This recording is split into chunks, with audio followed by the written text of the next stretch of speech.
Coming up on Bloomberg this weekend, President Trump's ultimatum to Iran: open the Strait of Hormuz or the United States will strike power plants. The timeline and how Iran is responding. And the president says he's ready to deploy ICE agents to airports by tomorrow if Democrats don't agree to parts of a Homeland Security funding plan. Negotiate with Republicans, but at the same time, don't inflict pain on the American people. The latest as security delays plague airport travelers. Plus, take us out to the ball game. It comes down to a few things. It comes down to great pitching, good defense, situational hitting. We talked to Alex Rodriguez ahead of opening day about baseball and business. Learning from your mistakes and then being able to play offense in the future has worked well for me.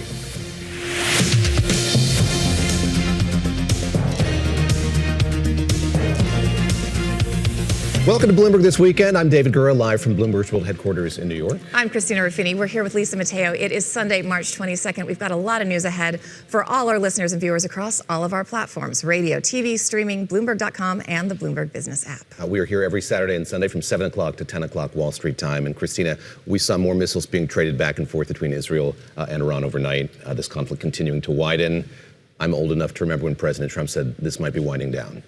Correct. We had a big hit overnight in Israel, something we're going to talk to our reporters about this morning. It looks like there were casualties, and our Mideast reporters are seeing signs of some smoke rising above places in Tehran as we come on the air this morning. So lots to get to. Let's get to the headlines first with Lisa Mateo. Lisa? Yeah, a lot of action from President Donald Trump. He's given Iran an ultimatum if Tehran doesn't reopen the Strait of Hormuz. It came in a social media post that was about 7:44 p.m. Eastern time last night. The president said Iran has 48 hours to fully open the waterway without threat. If not, he said the U.S. would, quote, hit and obliterate their various power plants, starting with the biggest one first. Now, Iranian media reports Tehran will strike U.S. infrastructure in the region if its plans are hit.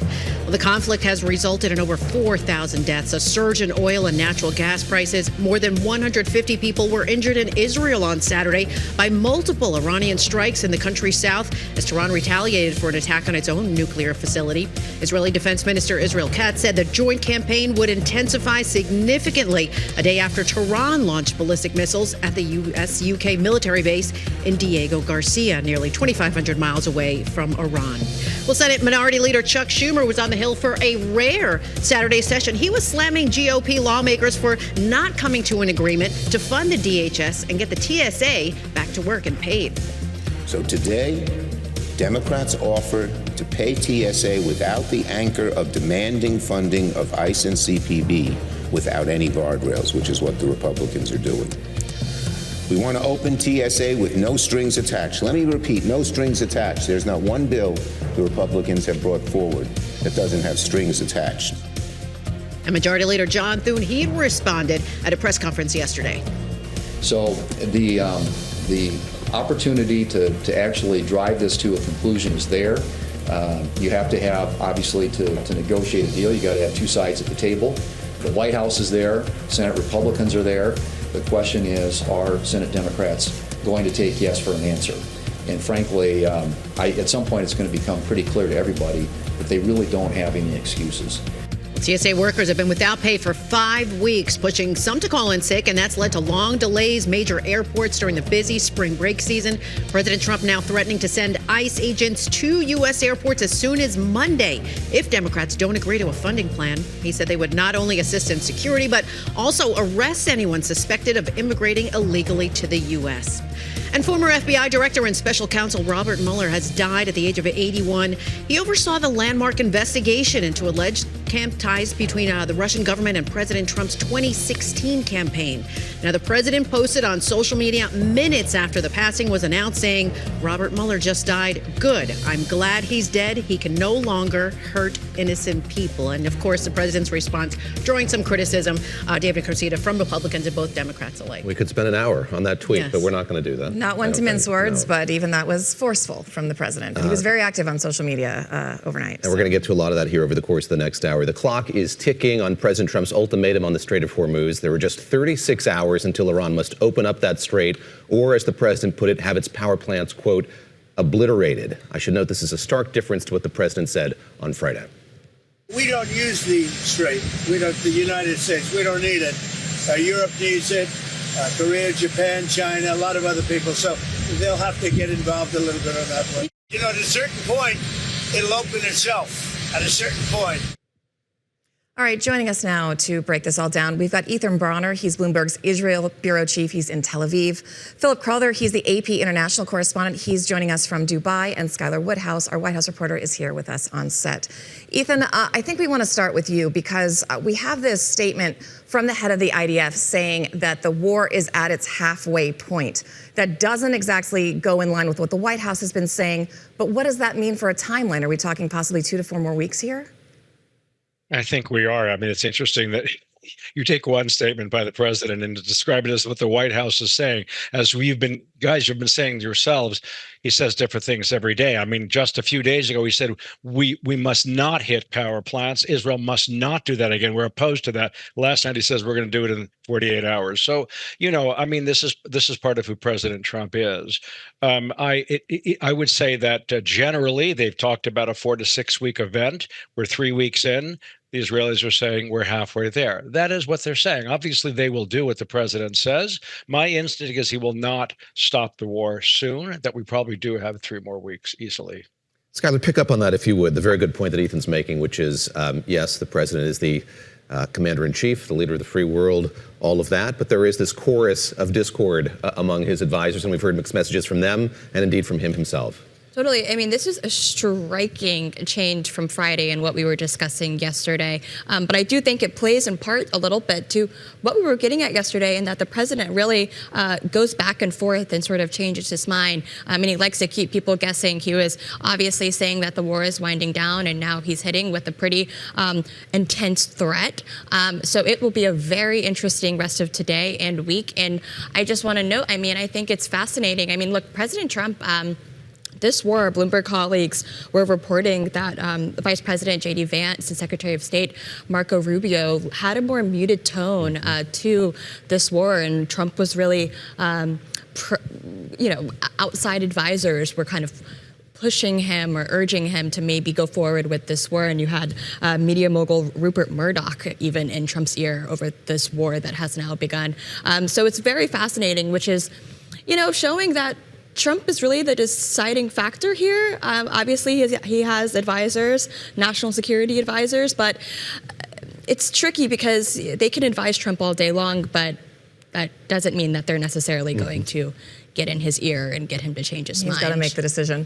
Philip, I want to go to you because speaking of maybe not mixed but conflicting messages, we have this threat from the president saying if Iran doesn't open the strait in 48 hours, he's going to take action against the energy grid. In contrast, Iran has come out with a statement saying it is open to all but Iran's enemies. And I'm wondering, since you've just come back from the Strait and you're very dialed in this region, is there any discussion or any possibility that some of these Gulf nations part ways with the U.S. and try to engage Iran to negotiate passage for their vessels alone to try to get through the Strait before any of this happens?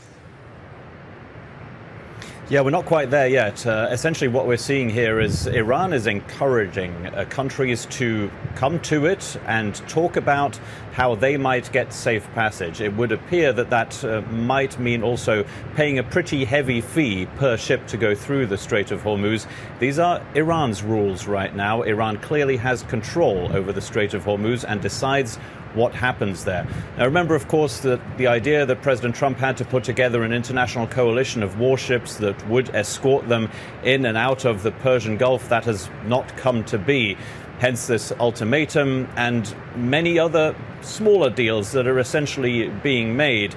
The latest one between Iran and Japan. Japan might be able to get oil in and out of the Persian Gulf to Japan, of course, most notably, but remember that a very large percentage of the oil that comes through the Strait of Hormuz goes to Asia, and a large percentage thereof goes to China. Other countries have also made deals, the likes of India and Pakistan, on a case-by-case basis, essentially. And yes, you're right, Iran has reacted to this and basically said, well, the Strait of Hormuz is open, but not to you guys. It's open to everybody except any ship that might be affiliated or linked to the United States or Israel, or any of their allies. That is quite a big group of countries right there. But just one note on this ultimatum. Now, the problem with this is it is an ultimatum, and that means that when was this published? Probably about 8 hours ago, and now we're in the 36 somewhere in the 30s, stretch, yeah, more or less. And what this means is the United States is going to be in a key moment here very soon, in a day and a half's time. Either Iran reacts to this and reopens the Strait of Hormuz entirely, or we have two things. One, U.S. deterrence did not work. That has a huge impact worldwide, of course, when it comes to the United States' position in the world. But it also means if the U.S. president is willing to do what he said, then it leads to a huge escalation with attacks on power plants in Iran. Ethan, I want to turn to you on the degree to which the U.S. and Israel are aligned here in their strategy going forward. So we had a couple of attacks over the course of the night, 100 people injured in Israel in these two attacks, one of which was on Dimona, which is a town very near to a nuclear research facility. That after we saw an attack on Iran's Natanz facility, Israel's military saying that they weren't responsible for that. Some ambiguity there, of course. But this all comes after the president encouraged Israel to sort of dial down, ratchet down its attacks, especially on infrastructure, a couple of days ago.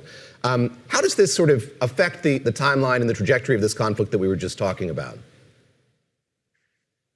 David, it's very difficult to know. I mean, my instinct and my reporting tell me that there is quite close coordination at the level that matters, which is inside the closed rooms where they're deciding what to do, and that public statements are for a different purpose, which is their base at home, their upcoming elections, and so on. So, I mean, as we just noted a few days ago, the president said you mustn't do this, and today he's saying I'm going to do it. So, I don't think we should take too seriously the gap. Obviously, these are two countries with two sets of needs and two sets of histories in relation to this country.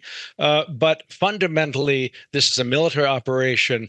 They're doing jointly, they're speaking constantly, and it will be, of course, up to the senior leader of the two, the president, to declare it over. But so far, he hasn't done that. So my sense is that, if I may say one more thing, which is that if, in fact, President Trump insists on securing wresting control of the Strait of Hormuz from Iran, he is asking for a much longer timeline than Israel would need for what it wants, which is to denature the nuclear and ballistic missile program. So suddenly, it's the United States which is stuck longer in this war, assuming he stands by what he said. Ethan, you may always say one more thing. Skylar, I want to turn to you now because I know you also cover agriculture. We talk a lot about oil and energy not getting through the Gulf or LNG plants disrupting due to these strikes. But there's also a backlog of fertilizer not getting through. Talk to us about what that means for farmers in the U.S. and throughout the world. Yeah, totally. I mean, look, here in the U.S. right now, as we speak, it's the beginning of planting season for farmers, and they need fertilizer. And when you think about farmers, you could describe them as creatures of habit. And as they're entering planting season, if they can't get access to the fertilizer that they have orders from, that is going to create major disruptions for their planting season going forward. And this is already at a time where farmers in the U.S. have been hit by President Trump's tariff policies and are navigating everything from, China and soybeans and just getting their crops out with the tariffs being so up in the air. But no, this is a big deal. I mean, the administration has said that they are exploring, other avenues to try and get fertilizer through. They opened up some licensing with Venezuela. But for farmers who have, most likely never worked with Venezuela to then have to sort of pivot last minute to try and work with Venezuela because they can't get the fertilizer that they're used to having from the Middle East, that's raising a lot of questions. And farmers are very loyal supporters of President Trump. And farmers I've spoken to have said that it's sort of a double evil, that they agree that the president should be doing what he's doing, but also acknowledge that the war is not making life for them any easier. And it's a hard gig. Yes. Philip Crowther, let's widen our aperture a little bit here. Something we saw yesterday was Iran attacking Diego Garcia, or trying to get some intermediate range missiles to that island, which is a joint U.S.-UK base. And I wonder how that's reverberating across the region. This, I gather, is sort of making clear that Iran has missiles that are capable of going much farther than I think a lot of people thought. What are the implications of that going forward, even though this was a failed hit? Yeah, that's exactly right. This essentially, more than anything, means that Iran might very well have the capacity to hit targets a lot closer, a lot further away, rather, from Tehran than might have been previously believed. Europe, in particular, probably looking at this very closely and thinking that this was a bit of a surprise. Now, together with apparently using missiles that one didn't know Iran has, Iran is also still using what we all knew it had in its arsenal. Iran still has ballistic missiles available to it. It is showing that on a daily basis here in the Gulf. It also has plenty of drones still available, it would appear, because just in the last hour or so, we got another alert here from the authorities in the UAE that there was a missile threat again. The same happened last night when people were told to go inside again. There have been, again, missiles heading toward Saudi Arabia, toward Bahrain as well, just in the last few hours. So Iran maintains quite a lot of firepower. Obviously, it is being degraded. There is no doubt about that by constant US and Israeli attacks. But it is still able to shoot missiles toward all of these Gulf countries. It must be said, of course, that a very high percentage of all of these missiles and drones that Iran uses in its counterattacks, in its retaliation, they are being shot down. But some do get through, as of course was the case with those attacks in southern Israel yesterday. And Ethan, before we let you go, we've only got about a minute left, but I do want to ask you, of course, about Lebanon, which we're going to talk about more on the show. But Lebanon's foreign minister summoned Iran's charge d'affaires to basically tell them to stop interfering in Lebanese affairs. Can you explain the significance of that and if you think it'll make any difference to Israel? Look, it's very significant because the power of Hezbollah, which is a proxy of Iran, has been overwhelming in Lebanon for several decades. The desire of the Lebanese and the government of Lebanon is to reduce that power, and that, in theory, to disarm Hezbollah, to prevent it from taking the war into Israel as it has done repeatedly. The problem is it's just words at the moment, and the Israelis do not believe that the Lebanese government can get it done, and therefore it is doing it on its own. The Israeli army, a heavy engagement in southern Lebanon as we speak. Okay. We're going to talk more about that certainly in just a bit. We have Michael Leiter, the the Israel ambassador to the U.S. is going to be joining us in just a bit. But our thanks to all of you for joining us here this morning. Ethan Bronner in Israel, Philip Crowther joining us from Dubai, Skylar Woodhouse, our White House reporter, here with us on set in New York. Again, that interview with the Israeli ambassador coming up here in the next hour. In the meantime, continuing to look at President Trump's social media feed for inspiration here. Long lines at airports across the United States as TSA workers work without a paycheck. Hundreds even reportedly quitting their jobs. Now the president floating this plan to send ICE agents to airports to help with that work. We're going to get into that next, straight ahead on Bloomberg This Weekend, on Bloomberg Television, Bloomberg Radio, and at Bloomberg.com.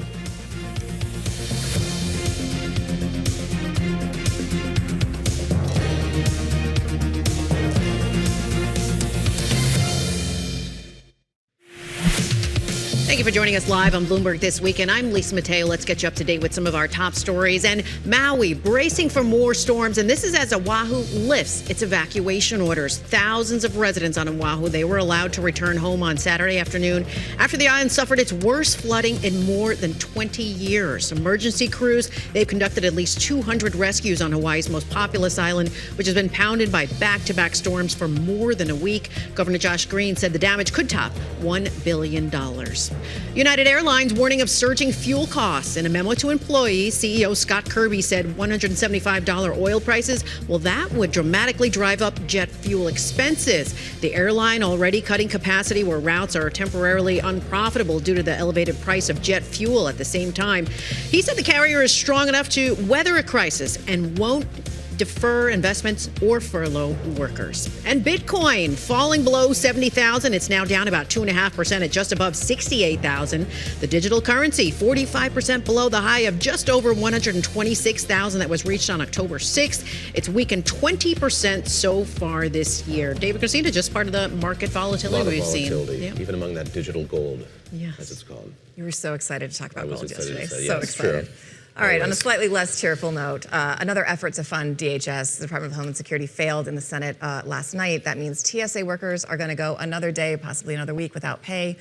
and travelers should expect more of those increasingly long lines at airports. Well, now President Trump is threatening to send ICE agents to the airports to help alleviate those lines. I'm going to bring in Bloomberg News senior reporter Miles Miller, who's here with us in New York, and Eric Bazail-Eimil, national security reporter for Politico. Miles, let me start with you and just ask you how this will work in practice. I struggle to imagine these ICE agents standing by these X-ray machines, asking me to take my shoes off or use separate bins for each of my pieces of luggage. Is that what the president envisions? What does this look like in actual practice? Happen, but yeah. Yeah, you know, a lot of this seems like posturing, right? Yeah. You know, you've got ICE agents who are not trained to do any of this TSA work. In fact, you know, the closest you'll get to ICE at an airport is probably Customs and Border Protection, which has been doing some of that work that ICE has been doing in the interior U.S.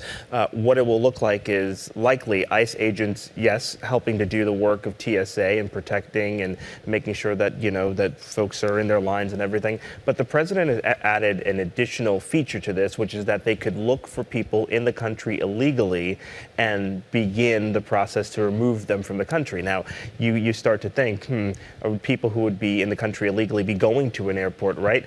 A lot of times, you know, you've got the visa issues that you don't know about. And so that is adding another layer to this. But we're talking about crazy lines at airports. Last check, 153 minutes, 153 minutes at ATL, 90 minutes at Houston. At one point yesterday, you were talking about 200 minutes at Houston. Wow. Right now in Philly, the line's backed up into the Marriott Hotel. Crazy. You just said you're heading to D.C. I recommend the train. Eric, I want to ask you kind of about the optics of this, because the administration has kind of been scaling back some of those more visual operations by ICE agents. Tom Homan got put in charge.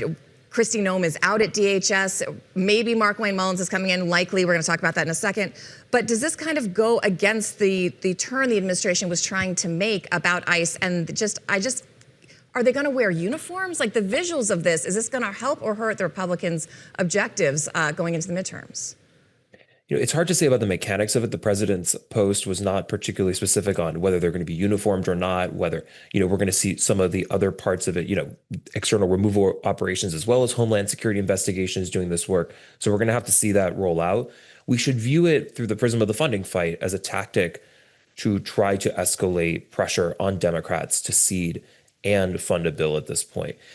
How it'll, and you know, they can do this in part because ICE is already funded through these other measures. How that's going to play out in terms of the midterms, in terms of, you know, the president trying to shore up his footing on an issue that once was a surefire winning issue for him on the trail, that'll be, you know, that'll have to be seen. If we see altercations or we see incidences at airports, especially if they're caught on video, that can certainly raise additional new questions about ICE's tactics in the field and the broader tone and tenor of the administration's immigration crackdown. The light has been on the Capitol Hill Dome these last couple of days. We have senators working through the weekend, and the Senate Minority Leader Chuck Schumer addressed this yesterday. Let's take a listen to what he had to say. So today, Democrats offer to pay TSA without the anchor of demanding funding of ICE and CPB without any guardrails, which is what the Republicans are doing. We want to open TSA with no strings attached. Let me repeat, no strings attached. There's not one bill the Republicans have brought forward that doesn't have strings attached. Miles, you heard him there say it and repeat it. No strings attached. It's kind of lays bare this standoff that we've seen between Republicans and Democrats now for more than a month.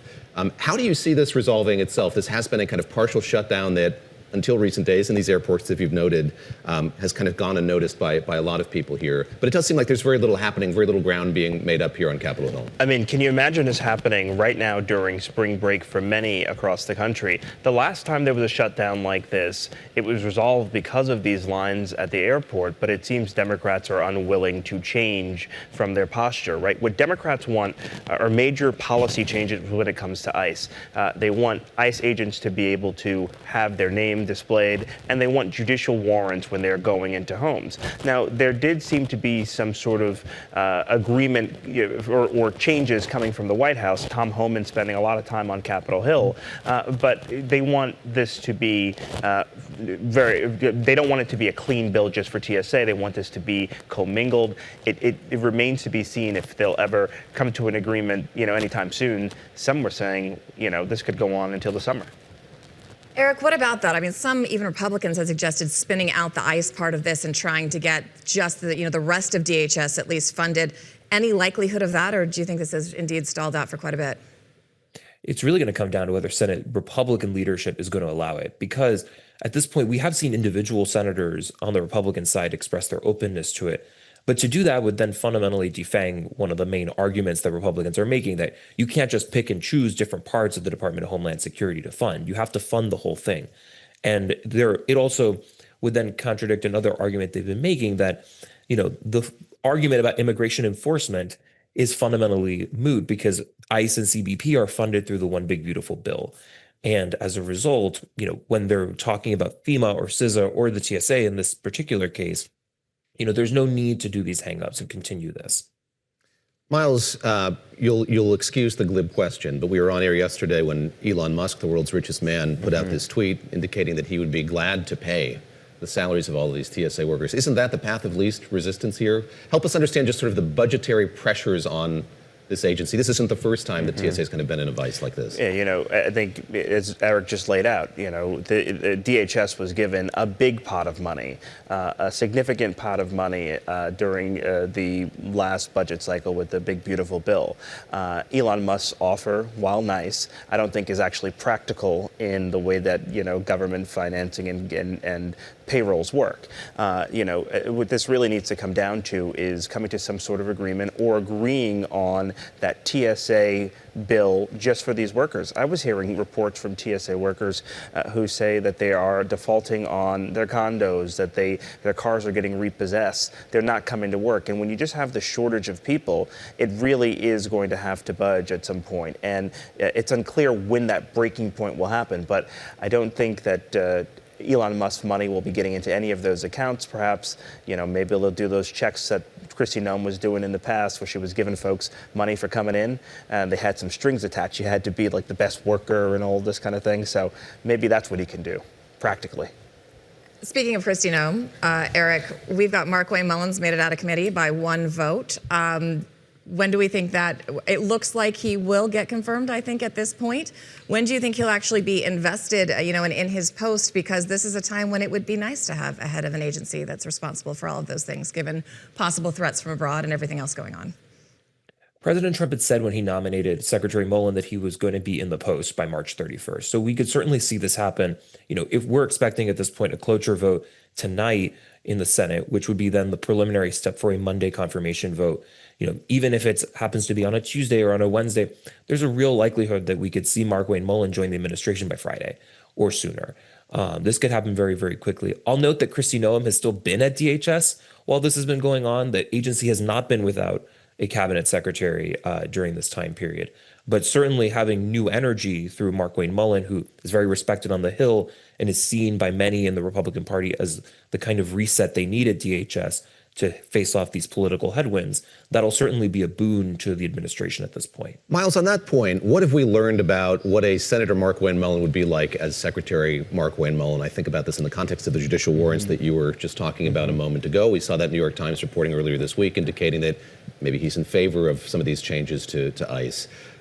What have we learned? He was surprised by the president's pick. That was clear when he learned the news in real time. That was a flashback to the first administration when people learned their job outcomes by Twitter. It was hadn't been able to talk to Secretary Noem. Hadn't been able to talk to his family. But some weeks have passed since. What have we learned about how he'll approach this job if he's confirmed? I think it'll be in some ways more of the same in terms of trying to be a hardliner on these immigration policies, and his response to some of these incidents that have led to this funding shutdown were much in line with the administration and much in line with Christina, right? That's not what got her out of her job. It was the issues with overspending, the issues with blaming President Trump for things and so on. Markwayne Mullin is in lockstep with the president, and so whatever the president says will go. And if there's been some reporting that the president is sort of backing away from the idea of these quotas when it comes to interior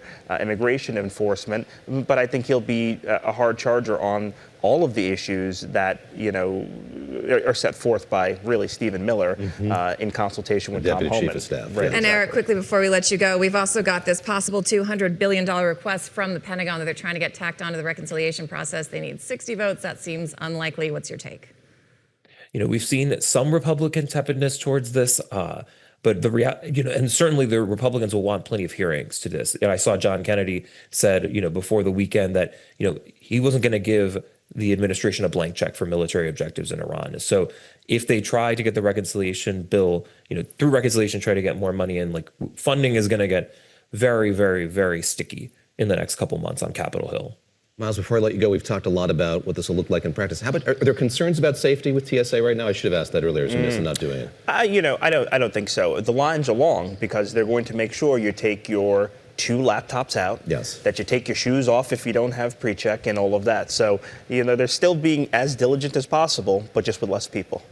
Miles Miller, thank you very much. Our senior reporter here at Bloomberg News, coming in to join us on set in New York. Eric Bazail-Eimil, who covers national security for Politico. Our thanks to you on this Sunday morning as well, as we get up to speed on, what's happening with the president's entreaty here, his indication he wants to send ICE agents to the airports to do some of the work of TSA agents. And as we continue to watch the goings-on Capitol Hill, Christina, involving Senator Mark Wayne Mullin, poised to become Secretary Mark Wayne Mullin, the first Secretary Mark Wayne, I think, in this nation's history. I think that will be a first. And look, as you mentioned, he is striking a softer tone as he goes around and talks to lawmakers. He is open to things like judicial warrants. And that's what they needed. That's what the administration wanted at that agency, so they continue the work. And so that, as we were talking about, as Eric was mentioning, they can win voters back on their side with an issue that Trump really was ahead of before ICE agents and these videos and this controversy kind of turned some folks who were supporters of that. All right, coming up, as we've mentioned, Iran says it's only going to allow non-enemy tankers to pass through the Strait of Hormuz, despite President Trump's demands to reopen that waterway by Monday. How is this crisis impacting American oil industries? That's up next on Bloomberg This Weekend.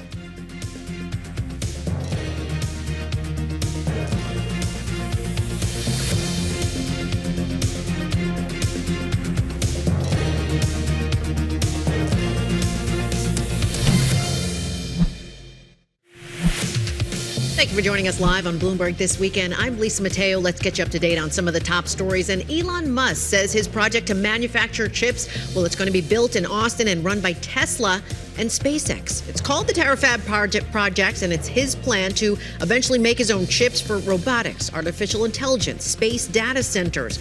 Musk has said the semiconductor industry is moving too slow to keep up with the supply of chips he thinks he needs. To sports, we are through the first round of the NCAA tournament. 8 teams booked a spot in the Sweet 16 on Saturday, including 4 from the Big Ten. One of the upsets, Texas beat Gonzaga 74-68. 2 number 1 seeds move on to the next round, with Michigan beating St. Louis 95-72 and Duke topping TCU 81-58. And BTS's comeback concert, it drew a record-breaking audience to Seoul on Saturday. Over 250,000 fans attended the group's first concert in 4 years. It was streamed live on Netflix. Bloomberg's Lucas Shaw said after the concert, 14 songs of their new album were the 14 most popular songs on Spotify. David and Christina. Lisa, thank you very much. We'll get into March Madness here a little bit later. I know there's a wide appetite for that. But in the meantime, David Gura here with Christina Ruffini. The war in Iran has sent oil prices to their highest level in years. Trump administration is lifting sanctions on some Iranian tankers to get more oil into the market. Some 45 million barrels set to start flowing soon from the Strategic Petroleum Reserve. Yeah, we spoke with Dustin Meyer. He's the SVP of Policy at API, that's the American Petroleum Institute, about the critical need to get oil moving again around the world. I want to start in Qatar because these attacks on the South Pars gas field have knocked out 17% of Qatar's LNG. And that's huge for Doha. It's going to be a loss of about $20 billion in revenue. And both folks I've spoken to on the ground and reporting says it's going to take years to repair. What does this mean long term for the viability of LNG from that country or even the region? Yeah, Ras Laffan is the biggest LNG export project in the world, and Qatar is the second largest exporter in the world, and so this will have a major impact. It's a reminder how concerning the recent escalation in attacks on energy assets in the area are. That's one of the reasons why the industry was really welcoming the president's statement yesterday that going forward, these are not going to be the focus of attacks, and that both sides really need to de-escalate when it comes to the energy assets specifically, because they are so critical not just to the region but to the world. I want to get a sense of what this disruption is like and how long it might take to repair that facility. And when you look at the whole natural gas apparatus here around the world and what's been hit, what's your sense of timing and timetable right now for getting things back up and running the way that they were? Yeah, look, these disruptions are always a function of the scale and the duration. I think we have a sense of the scale. We know how much product, how much crude, how much LNG runs through the straits, but no one really knows the duration. It's clear that the market And the industry and the administration are focused on opening the straits as quickly as possible to really limit the damage that it does to markets. But one of the reasons why those attacks on the energy assets are so concerning, because when it does come to a resolution and the straits are reopened, that could add to the time that's required to bring those products back onto the market. And so that's why it's so important to dial down those attacks and make sure that those are avoided. But I want to ask you, I mean, Iran has been threatening to do this for years, shut down the strait if action were taken against them. Why wasn't this something the industry as a whole was better prepared for, or is it just that there simply isn't another option? Well, I mean, I do think that there's a lot that has been done to diversify supplies around the world, including from the United States. You know, I mentioned that Qatar is the world's second largest LNG exporter. Well, the world's largest LNG exporter is the United States. Yeah. We're the world's largest producer of natural gas, the largest producer of crude oil, and that does bring a lot more stability to markets than what otherwise would be the case. If you can imagine such a crisis breaking out generations ago when we were a major importer of both crude oil and natural gas, it would be a very different situation. And so that's been a big part of the strategy, is to diversify supplies. But there's no way getting around the fact that the Straits of Hormuz and the Persian Gulf continues to be a critical choke point. API met with the White House in the last few days, talked about the situation, what could change. What are some of the actionable items that you're pushing for that you hope the administration does to make passage safer in this critical waterway?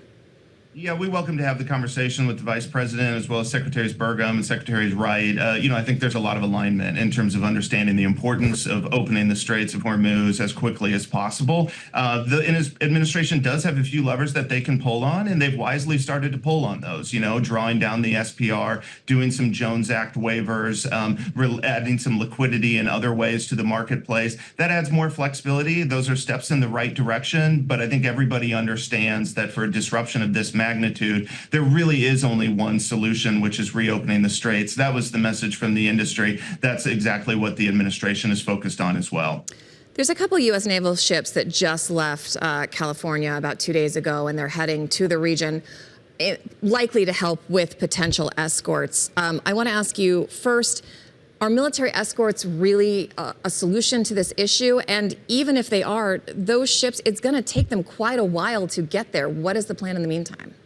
Yeah, I mean, I can't speak to those ships specifically, but I do know that the safety of the crews, of the workers in the region is the industry's #1 priority. And so, it is necessary to make sure that the shipping vessels have the insurance requirements, and the administration was smart to provide some insurance guarantees on that front. But it's clear that there is still a threat to the physical safety of the vessels and of the crews who operate them. And you're unlikely to see movement and additional transits until those security concerns can be alleviated. And so I think that inevitably is the next step, is finding a way to do that. How exactly that works, of course, we would be very deferential to the administration on, but that's what's needed clearly in order to open the straits. Dustin, let's talk gas prices. I think a lot of people are worried about that, and the way that the president talks about it is it's very much a short-term escalation in price. Prices are up, they're going to come down. He says that's going to happen fairly quickly. What is your read on, A, how much higher they have to go here, and B, how much longer that's likely to last for consumers?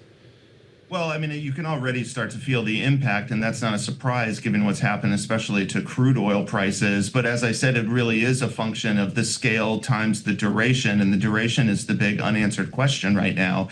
I will say that as we continue to navigate this, it is very important that we have so much U.S. supply out there. That meant that global markets were fairly well supplied going into this dynamic, and so that does provide a little bit of buffer and perhaps gives there a little bit more time, but the direction of travel here is very clear. We're going to have to open that strait, and markets are going to be volatile until there's a clear signal or a clear pathway for doing that.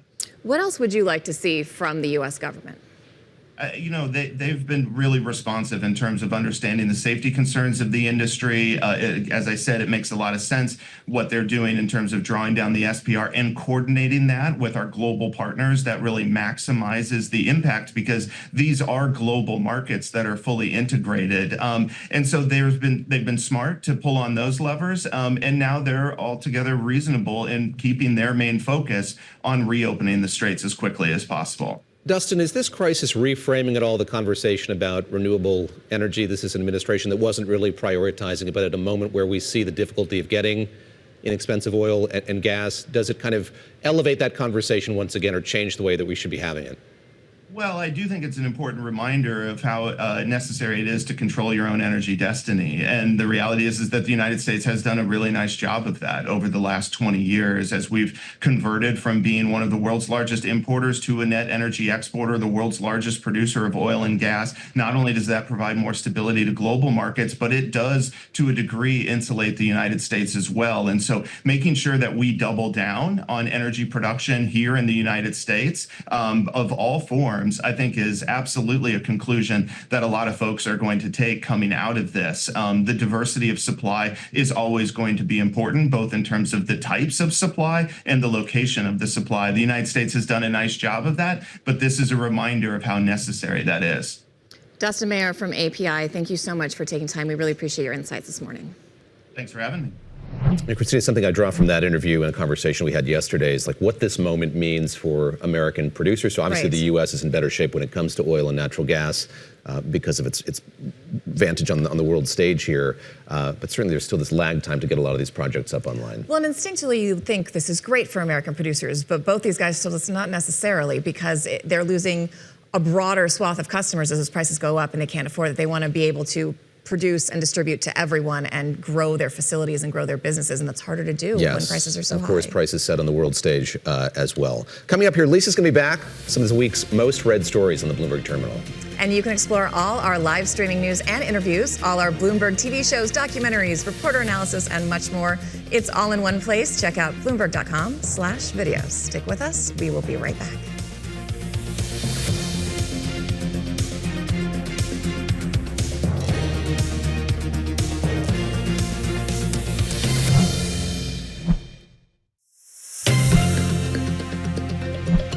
Welcome back to Bloomberg This Weekend. It is time for BTW, or BT Dubs, as we call it around the office here. Some of us do.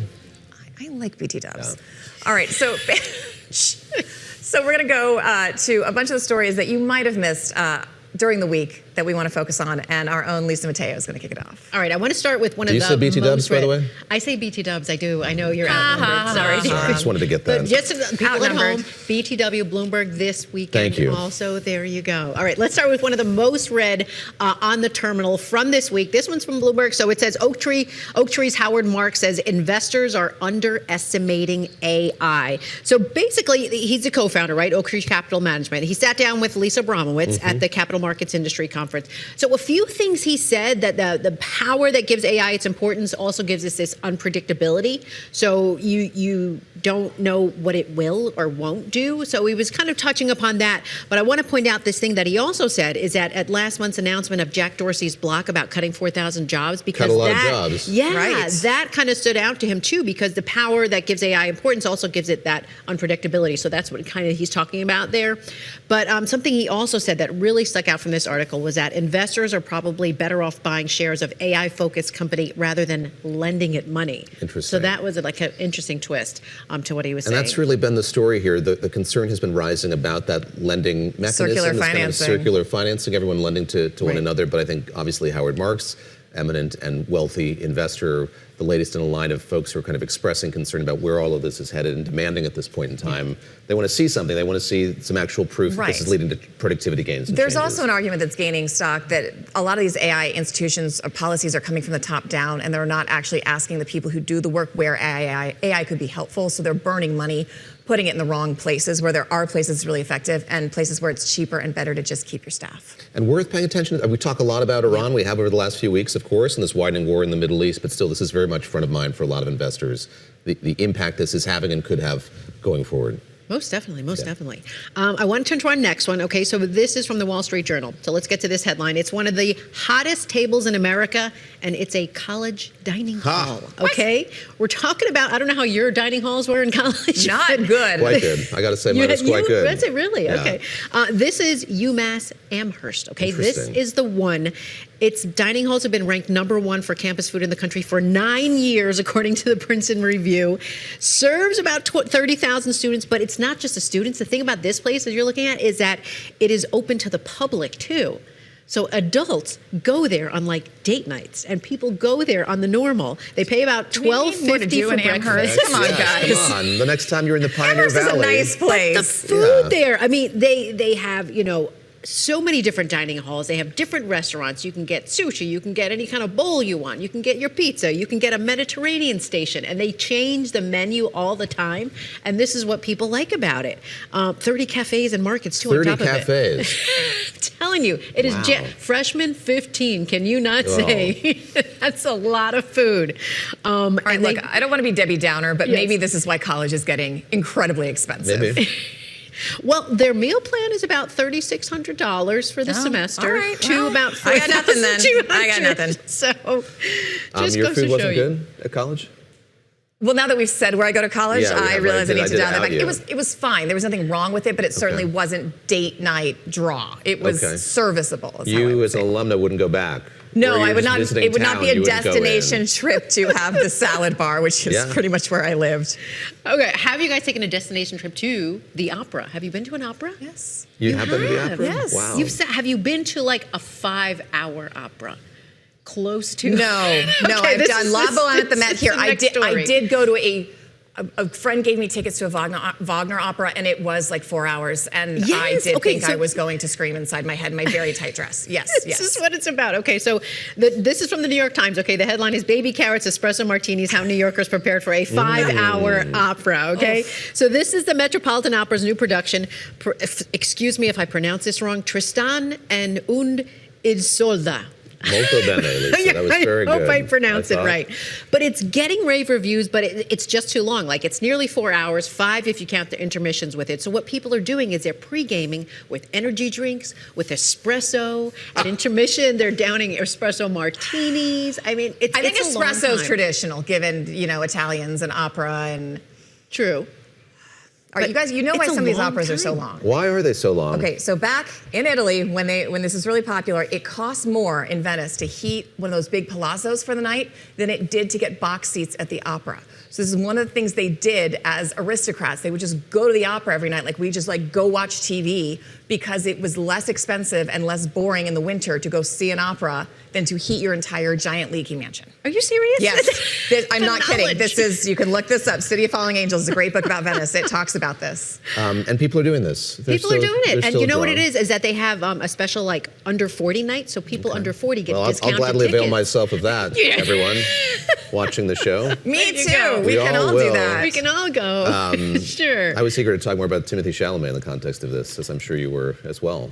Nailed it, Chalamet. Very thank good. you. Given that I still can't say that name correctly, but I mean, are people going, Lisa? Yes, is it getting People people are in the going, door? and that was packed. It was a Friday night, and there were a lot of younger people, and they're attracting this younger audience to the opera who are staying for 5 hours throughout the whole thing. And evidently putting baby carrots in their pockets. Yes, the baby carrots and That's veggies what you are do. key. Yes, All right, well, crudité. keep you through. Crudité to go. Lisa, Listen, I think that's great. thank you, as always. Thank you, Lisa. Mateo with BT Dubs. BT Dubs. On Bloomberg this weekend. Much more to come here. We're going to have the Israeli ambassador to the U.S., Michael Leiter, is going to join us here. So we have all of this news on a more serious note, of course, swirling in the Middle East. We just heard from Prime Minister Benjamin Netanyahu this morning. He's encouraging more allies to support the U.S. and Israel in this campaign that continues here in its third week. He's going to join us live here in just a few minutes. All right, the next hour of Bloomberg This Weekend starts right now.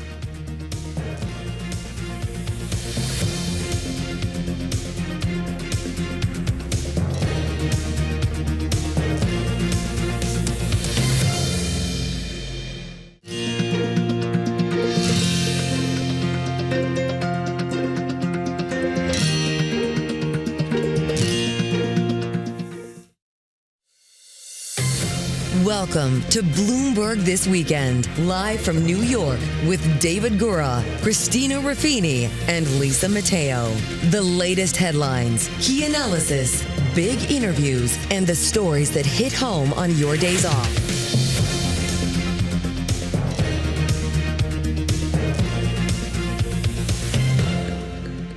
Welcome back to Bloomberg This Weekend. It is 8 a.m. here in New York. I'm Christina Ruffini. I'm David Gura, here alongside Lisa Mateo, bringing you the latest breaking news, reports, analysis this morning and every Saturday and Sunday morning starting at 7 o'clock Wall Street time. And our focus once again is on the Middle East, Israel and Iran trading missile attacks over the course of the evening, and some very delicate targets, Christina, in the sights of both of those countries, one near a nuclear research facility in Israel, another, the Natanz nuclear site in Iran. That's right, and there's still some debate as to who exactly was responsible for that strike near Natanz, Israel, or the U.S., but Iran has reciprocated and taken a strike near a nuclear facility in Israel, and there are reports of about 100 injuries so far, and the Prime Minister visited there this morning. We'll have more on that shortly, but first we want to get to Lisa Mateo and the headlines. You got it. And President Donald Trump giving Iran a 2-day deadline to reopen the Strait of Hormuz or risk getting its power plants bombed. This was a post on social media yesterday around 7:44 p.m. Eastern time. The president said Iran has 48 hours to fully open that waterway without threat. If not, he said the U.S. would, quote, hit and obliterate their various power plants, starting with the biggest one first. Iranian media is reporting that Tehran will strike U.S. infrastructure in the region if its plants are hit. Now, the conflict has resulted in over 4,000 deaths, a surge in oil and natural gas prices. More than 150 people were injured in Israel on Saturday. Multiple Iranian strikes in the country's south as Tehran retaliated for an attack on its own nuclear facility. Now, Israeli Defense Minister Israel Katz said the joint campaign would intensify significantly a day after Tehran launched ballistic missiles at U.S.-UK military base in Diego Garcia. And Senate Majority Leader Chuck Schumer, he is slamming GOP lawmakers for not coming to an agreement to fund the DHS in order to get the TSA workers back to work and paid. Republicans, in essence, say they want to reopen all of DHS, but only if there are no changes to ICE and Border Patrol when they vote. That's not acceptable, not just to us, not just to Democrats, but to the American people. Majority Leader John Thune, he responded about negotiations at a press conference yesterday. The offer was made and legislative language was submitted by the administration to open up the Department of Homeland Security with a lot of reforms that have been requested and asked for by Democrats. And at some point, the Democrats are going to have to take yes for an answer. TSA workers have been without pay for 5 weeks. That's pushing a lot of them to call out sick. And that's led to long lines, long delays at major airports during the busy spring break season. President Trump now threatening to send in ICE agents to U.S. airports as soon as Monday if Democrats don't agree to a funding plan. And former FBI Director and Special Counsel Robert Mueller has died at the age of 81. Mueller oversaw the landmark investigation into alleged ties between the Russian government and President Trump's 2016 campaign. The president posted on social media minutes after the passing was announced, saying, quote, Robert Mueller just died. Good. I'm glad he's dead. He can no longer hurt innocent people. But David and Christina, he's been known to kind of sound off on people he doesn't quite agree with. Remember that with Rob Reiner, Director Rob Reiner. Yes, that's true after as well. He passed, he did that as well. Not one to shy away from an opinion. Lisa, thank you so much. Prime Minister Benjamin Netanyahu spoke out on the recent attacks in southern Israel, writing, quote, Israel is determined to continue to strike our enemies on all fronts. Now, this comes just 24 hours after President Trump said this outside the White House. Do you think Israel will be ready to end the war when you're ready? I think so. Mr. President, the relationship's a very good one. I think so. Mr. President, we want more or less similar things. You know what we want? We want victory, both of us, and that's what we've got. Joining us now is Wendy Benjaminson. She's Bloomberg News senior DC editor. Wendy, the U.S. has given Iran a 48-hour deadline to open the strait, but there's also reporting this morning that the White House is planning for peace talks. How do those two things work with each other? Because it doesn't seem like Iran, optically, politically, could give the U.S. anything at this point to stop that strike, and that the U.S. is not going to be able to pursue peace talks after hitting these targets that it says it's going to in about 30 some odd hours now. Right. And Christina, that's the pattern we've seen for the last 3 weeks through the extent of this war, is Trump says, I'm going to protect the Strait of Hormuz. Then he asks for the allies to protect the Strait of Hormuz. And when they say no, he calls them cowards and then says it's up to them to police it. We're going to back off. And now he's essentially saying he's going to police it. And within 48 hours, if the Strait of Hormuz is not free and flowing as it normally is, then he will bomb their power plants, which just a few days ago he told Israel to stop doing. So now he's saying he will join in. So, and in terms of his comments that he wanted to wind down the war, this would be an escalation. And I believe Netanyahu said today that they were only halfway through the wars and wanted other countries to join. So you have even the two antagonists in this war, not agreeing with each other. So it's very unsettling, not only to Americans, but I'm sure to everyone involved. Do you think the U.S. do you think Israel can sustain this war if President Trump and the U.S. decides to pull out? Well, it depends if they're getting, if the U.S. continues to supply them with weapons, then yes, it can be a sustained war. And it will essentially be is a war of weapons attrition. It will be who runs out of missiles first, Israel or Iran. Now, Iran is getting some help from Russia and maybe China, and Israel would be getting help probably from the United States. So, this could go on for a while. All right, Wendy And Benjaminson. Iran has no interest in coming to the peace talks while these threats are in the air. Of course. I'm sorry for getting you off there. Wendy, thank you No. so much for joining us. We appreciate you. As what he said just a moment ago, Israeli Prime Minister Benjamin Netanyahu addressed those strikes that took place, some of which targeted holy sites. Let's take a listen to what he had to say. If you want proof that Iran endangers the entire world, the last 48 hours have given it. In the last 48 hours, Iran targeted a civilian area. They're doing that as a mass murder weapon. Luckily, no one was killed, but that's due to luck, not their intention. Their intention is to murder civilians. Second, they fired on Jerusalem right next to the holy sites of the three monotheistic faiths, the Western Wall, the Church of the Holy Sepulchre, and the Al-Aqsa Mosque. And by dint of a miracle again, none of them were hurt, but they were targeting the holy sites of the three major monotheistic religions. Israel's ambassador to the U.S., Dr. Michael Leiter, joins us now. And I want to start there, if I could, Mr. Ambassador. The Prime Minister mentioning attacks on civilian areas, on holy sites. We also saw attacks seemingly very close to a nuclear research facility in Israel as well. And I wonder if you could kind of get us up to speed on where things stand with that. The strikes were on Dimona. I gather that's close to this nuclear research facility. How close exactly? Did it sustain any damage? And how does this kind of change the trajectory of this conflict? Well, the strike in, first of all, good morning, David, Christina. The strike in Dimona resulted in fatality and a number of people injured. Not too far from Dimona, a missile hit Arad, where we had close to 100 people injured, 10 of them seriously. So it did result in some mass casualties. Did not strike our research center, but that's certainly where it appears they were aiming. Although they do aim to maim and kill as many innocent people as possible, they target residential areas and, as the Prime Minister said, religious sites, tourist sites, wherever they can create the most damage. But we're proceeding according to plan. This is not instant soup. This is a war against a regime that's been in power for 5 decades and has brutally suppressed its people, and of course continues to be a threat to the entire region. Ambassador, who carried out the strike next to the Natanz nuclear facility in Iran? Was that Israel or the U.S.? To the best of my knowledge, Israel did not strike at Natanz. But again, this is a coordinated effort, and I don't believe that we discussed particular operational issues online. But I do not believe that Israel struck at Natanz. I also want to ask you, the messaging from the American president has been saying that the U.S. has been very successful. Iran's military capability has been completely degraded. But we see the strike this morning, and we see the strike against Diego Garcia. What is your assessment of Iran's current strike capability? Because it seems like they still are able to cause damage. Well, again, this is something that doesn't transpire overnight. This is a large, malign regime that has to be dealt with.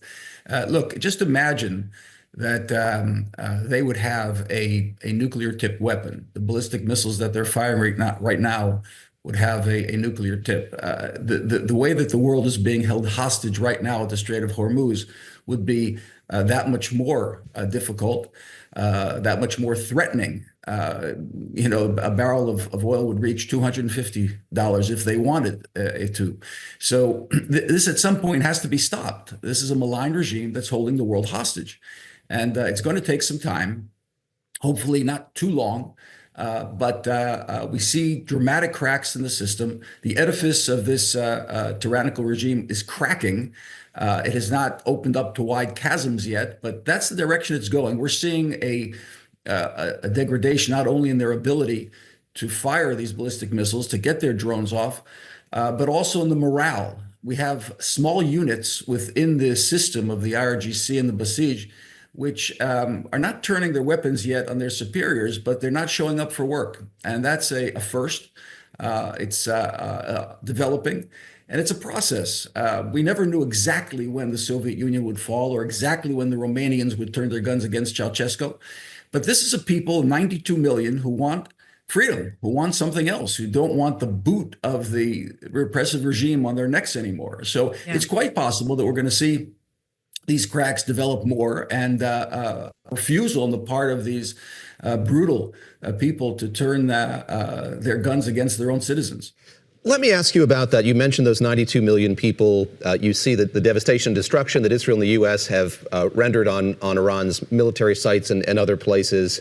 If we do not see Iranians rise up, if we don't see regime change in any sort of traditional sense, are we at a moment or near it when Israel and the U.S. might say, look, both of those countries have devastated this country sufficiently. There won't be regime change. It's worth packing up and going home. Or is that really the end goal here? And what's your assessment of the level of patience and timeline for that to happen? David, the end goal here is that there is not a power, an entity in Tehran which is capable of firing massive numbers of ballistic missiles, achieving a nuclear weapon, and supporting proxies around the region. If that can be achieved through the collapse of this regime, so be it. If not, that's the minimum we have to achieve. Remember, everybody's kind of surprised when negotiations stop. But, look, these people are murderers. They're mass killers. And murderers do not tell the truth. So to go into a negotiation with people who lie as a matter of fact. I mean, look at the ICBM that was fired yesterday. I mean, they claimed for years and years we don't have an ICBM. Well, they did, and the ICBM that can be fired at 4,000 kilometers, give them a little bit more time, and they're going to have an ICBM that's going to hit Chicago. So these people, they come in with their Cheshire cat grin, their smugness, and lie. So what is a negotiation worth with people who murder and lie? We have to achieve a situation where they simply are not capable of wreaking havoc on their neighbors and on the entire world.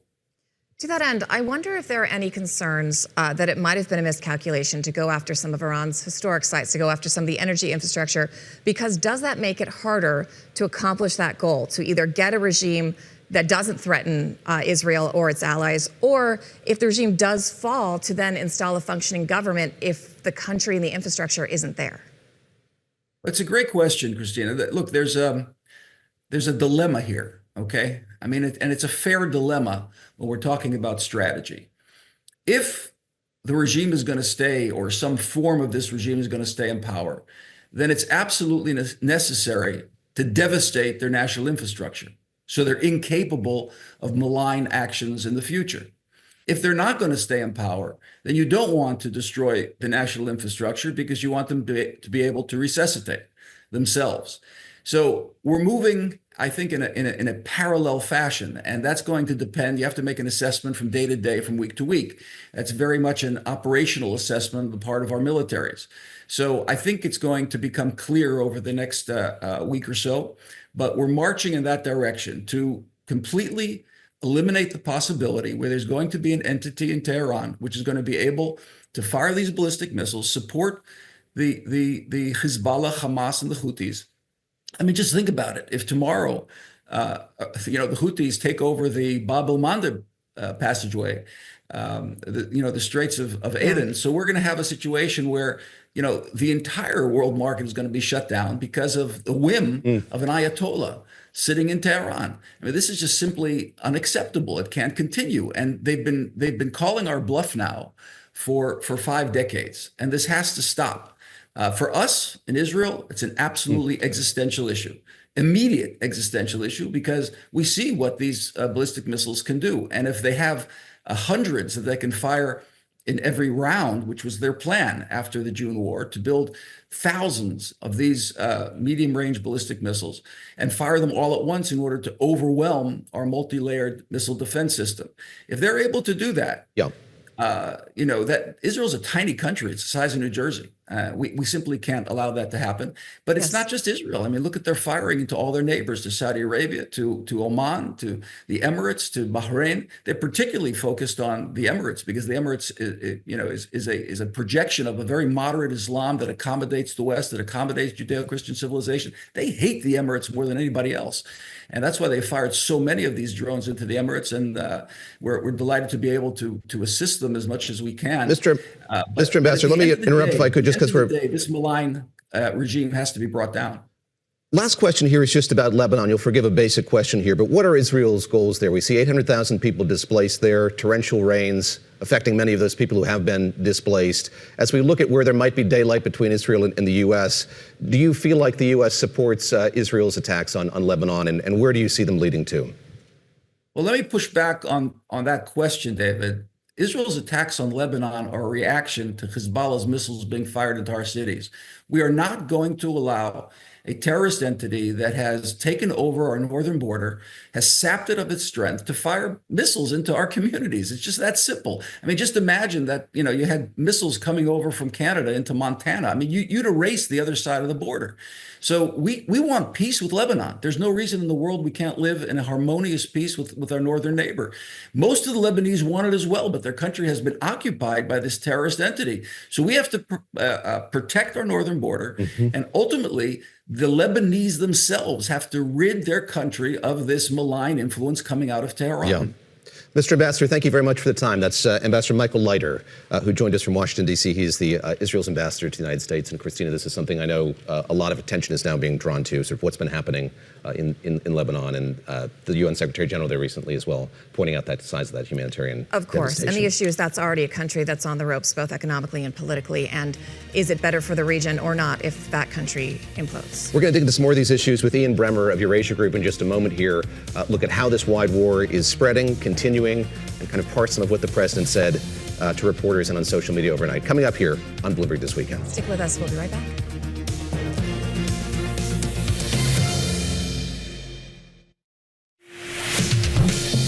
Thanks for joining us live on Bloomberg This Weekend. I'm Lisa Mateo, and this news just coming in. President Donald Trump says ICE agents will be going to U.S. airports starting tomorrow. In a post on social media this morning, the president said it's to help TSA workers who have, quote, stayed on the job despite the fact that the radical left Democrats who are only focused on protecting hardline criminals who have entered our country illegally are endangering the USA by holding back the money that was long ago agreed to with signed and sealed contracts and all. TSA workers, they have been without pay for 5 weeks.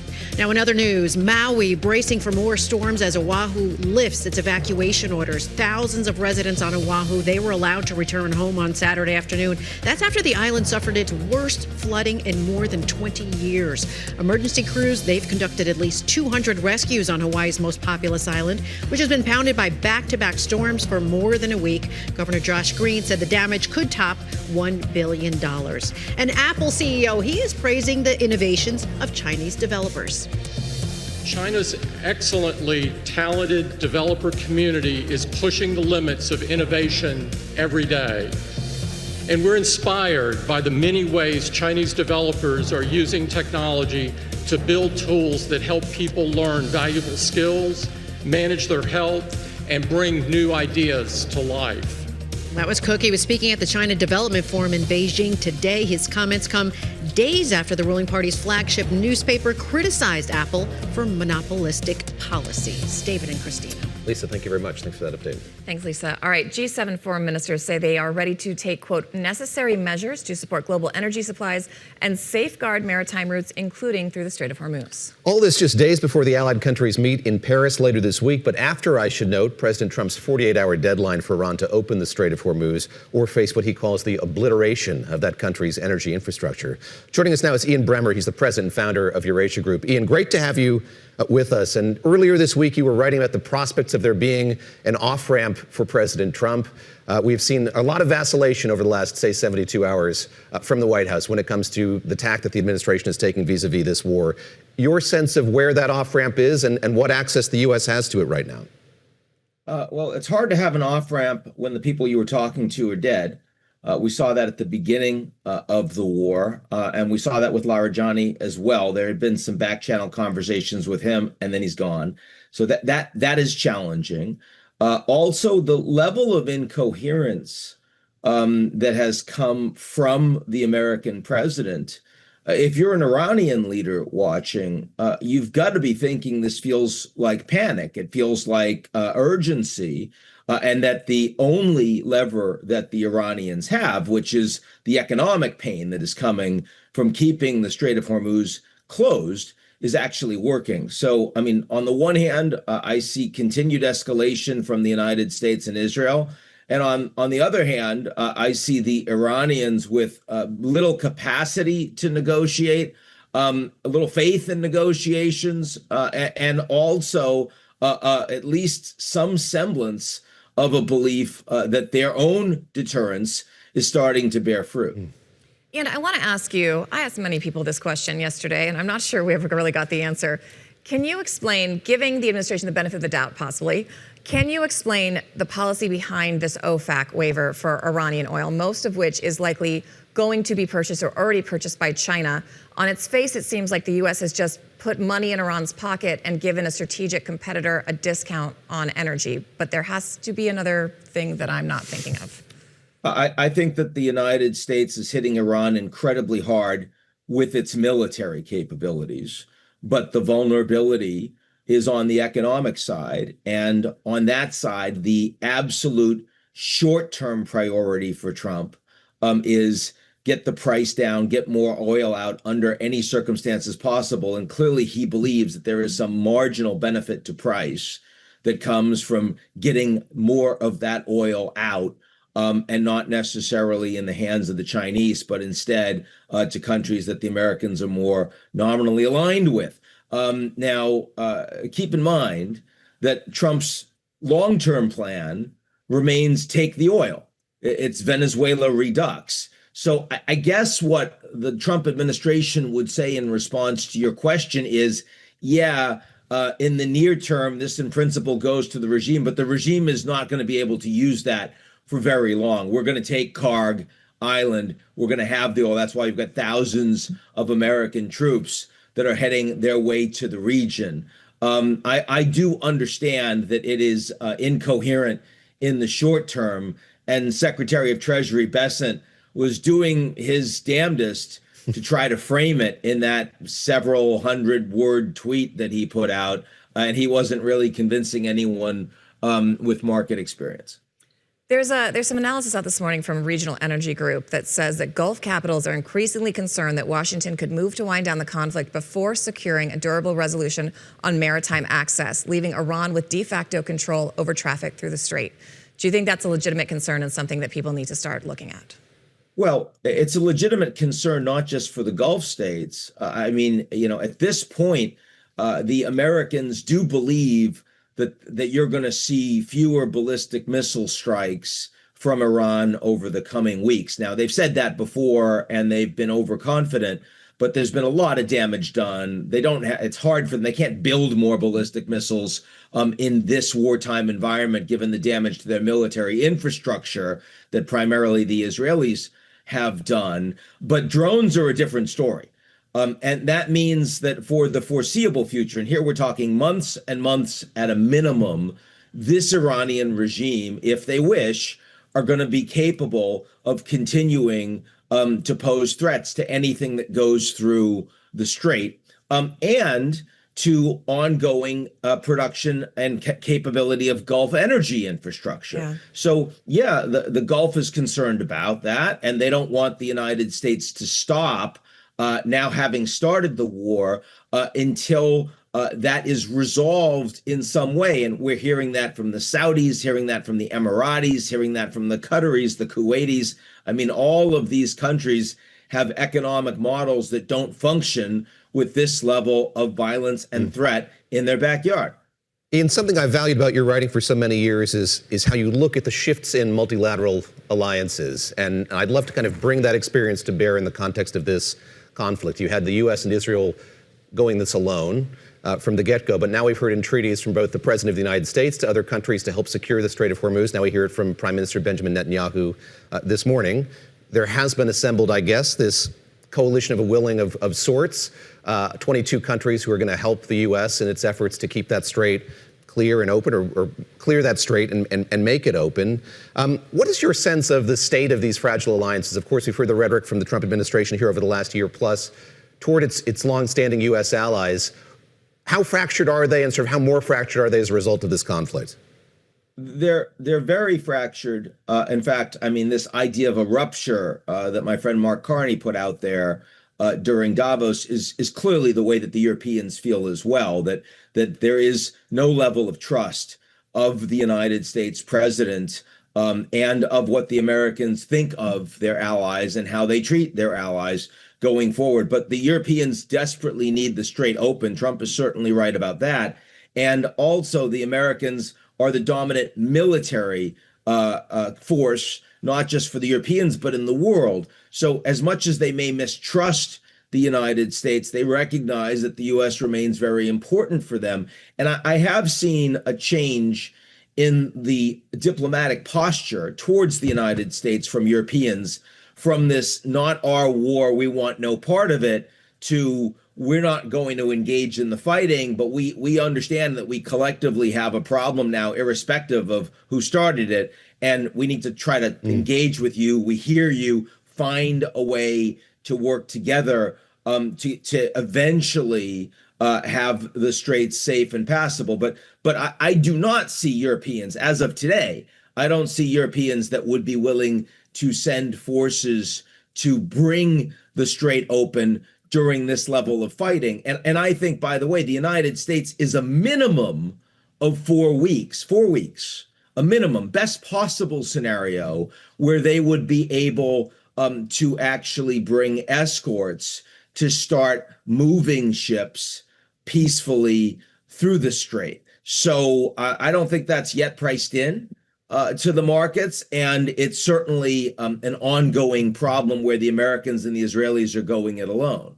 And on that note, escorting ships through the strait is not the same thing as securing the strait and having it open to its normal capacity.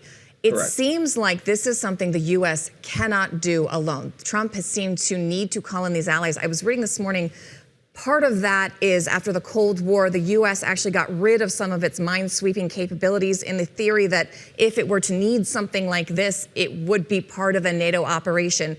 Can you talk to us just about the capability? Is this something the U.S. can do alone if it so chooses, or does it need those allies, which sometimes the president doesn't like to rely on? I'm a political science expert, not a military analyst. So I'm not speaking in school if I answer that question directly. Fair enough. But what I can say is that in the White House and in CENTCOM, they are a lot less concerned about dealing with mines than they are dealing with drone strikes going forward. That has been the principal thing that has addled them, as well as the concern that what do you do if the Houthis suddenly get fully involved in this conflict? There is some evidence that the Houthis are already involved, that some of the drone strikes through the empty quarter in Saudi Arabia came from the Houthis in Yemen. It's hard to imagine any other geography that would have brought those strikes in that area. But that's muscle flexing. That's very different from hitting the pipeline, bringing 7 million barrels of Saudi crude to market, shutting down the Red Sea, that kind of thing. Also, the White House very concerned about that. Ian, very quickly here, we've got about a minute left. You raise an interesting point in your most recent note. You say the Iran war now feels a bit like the early days of the pandemic to you. I thought that was such a fascinating line. Explain that, if you would, what that indicates about sort of where this might be progressing going forward beyond 4 weeks' time. It means that we all see that there's a problem and we're worried about it and it's dominating headlines, but we're not thinking about the second and third order implications that are going to affect all of us in the global economy for a much longer period of time, say for a year or more. and how this is going to rupture America's relations in the Gulf, about the future of Israel in the world as a consequence, about the future of asymmetric warfare and drones as a consequence. We're certainly not thinking enough about the longer term implications of this suspension of global supply chains in so much of the economy beyond oil, for example, fertilizer, the planting season, food as a consequence. Plastics that come from hydrocarbons. I mean, every auto part imaginable. Sort of packaging for consumer durables. Yeah. I mean, this is going to take months before it really hits prices in the market. But when it hits, it's going to be with us for a long time. And every day that we aren't addressing the Strait is going to be a much longer period of time on the back end that we're all feeling that as consumers. Ian, thank you very much. That's Ian Bremmer, the founder and president of Eurasia Group. Appreciate your insights and time nice to see on you. this Sunday morning. Later this hour, the Canadian Conservative leader Pierre Poilievre is going to make his case that dropping tariffs would help American workers. And up next, Alex Rodriguez ahead of baseball's opening day. It's Bloomberg This Weekend.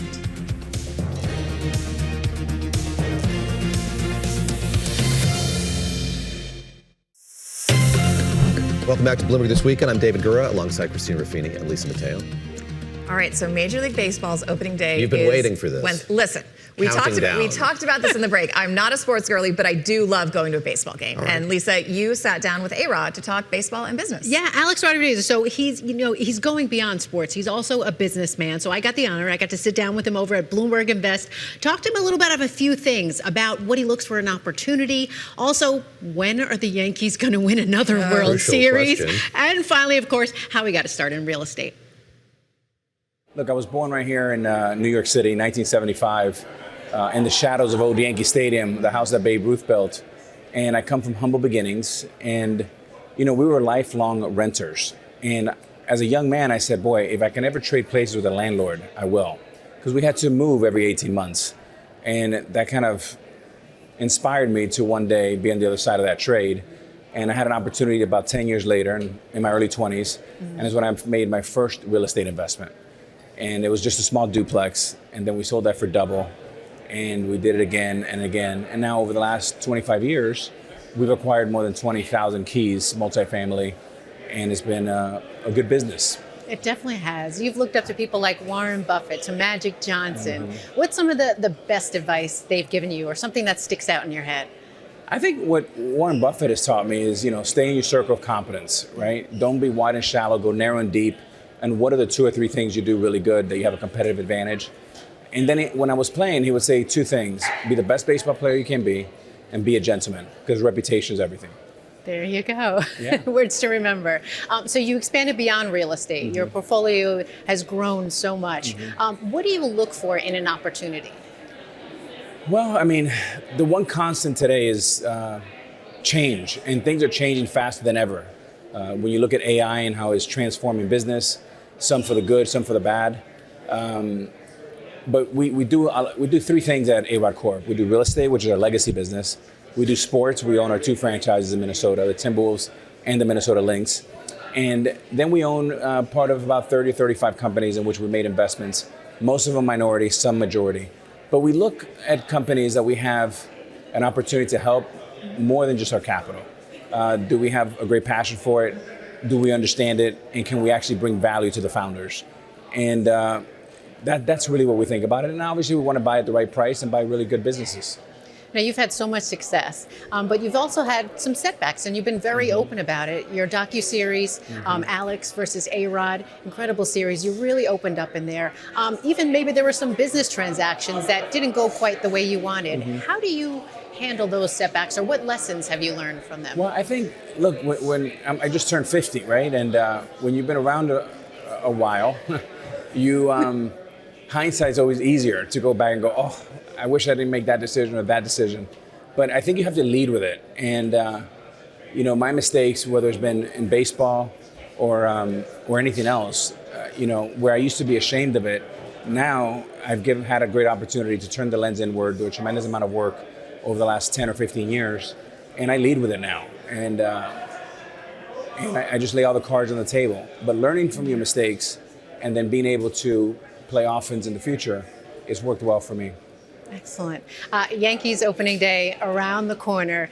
What does this current team have? Does it have the DNA to be a championship team, or maybe what are they missing? Well, I think they're going to get some health back. Garrett Cole coming back is huge.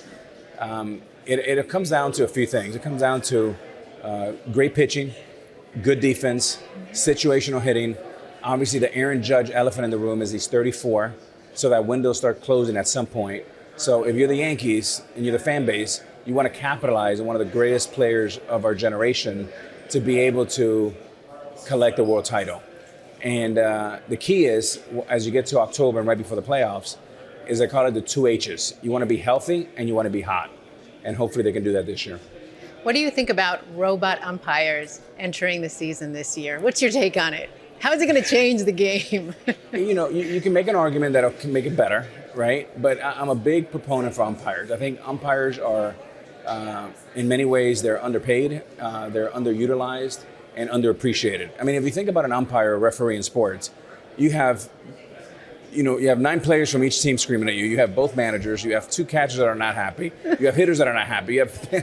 But at the end of the day, when you have some of the great umpires that I've been around and I've been fortunate to work with, and I can think of over a dozen of them, they make the game better. They control the pace of the game. They're a big part of the game, and I just think we can't really forget how important they are, because it's still a human game played by humans. Yeah, they get a bad rap. I think so, and they're very, very good. I mean, if you think about an umpire who may have to call 300 balls and strikes, and you miss 5, they're going to scream at you for 50, right? So I'm a big believer in umpires. I'm a little bit old school there. Okay, let's take you from baseball to basketball. You joined the ownership team behind Minnesota Timberwolves, the Minnesota Lynx. The landscape is changing for sports management, ownership, kind of going away from the family-owned business. How do you think, I mean, big money involved as well. How do you think it's going to impact sports, or particularly the sports fans? Which part? The fact that you have institutional capital coming in? Correct. Well, it's interesting because, this happened a little bit after COVID. And I remember 6th Street made a big investment into the San Antonio Spurs, and that was like a big wow moment. I think it's a great tool. I think you still have to have guardrails, but I think so far for the NBA it's worked really well. NFL's now dipping their toe in where you can buy 10% from institutional capital. That's also going to be very interesting to watch.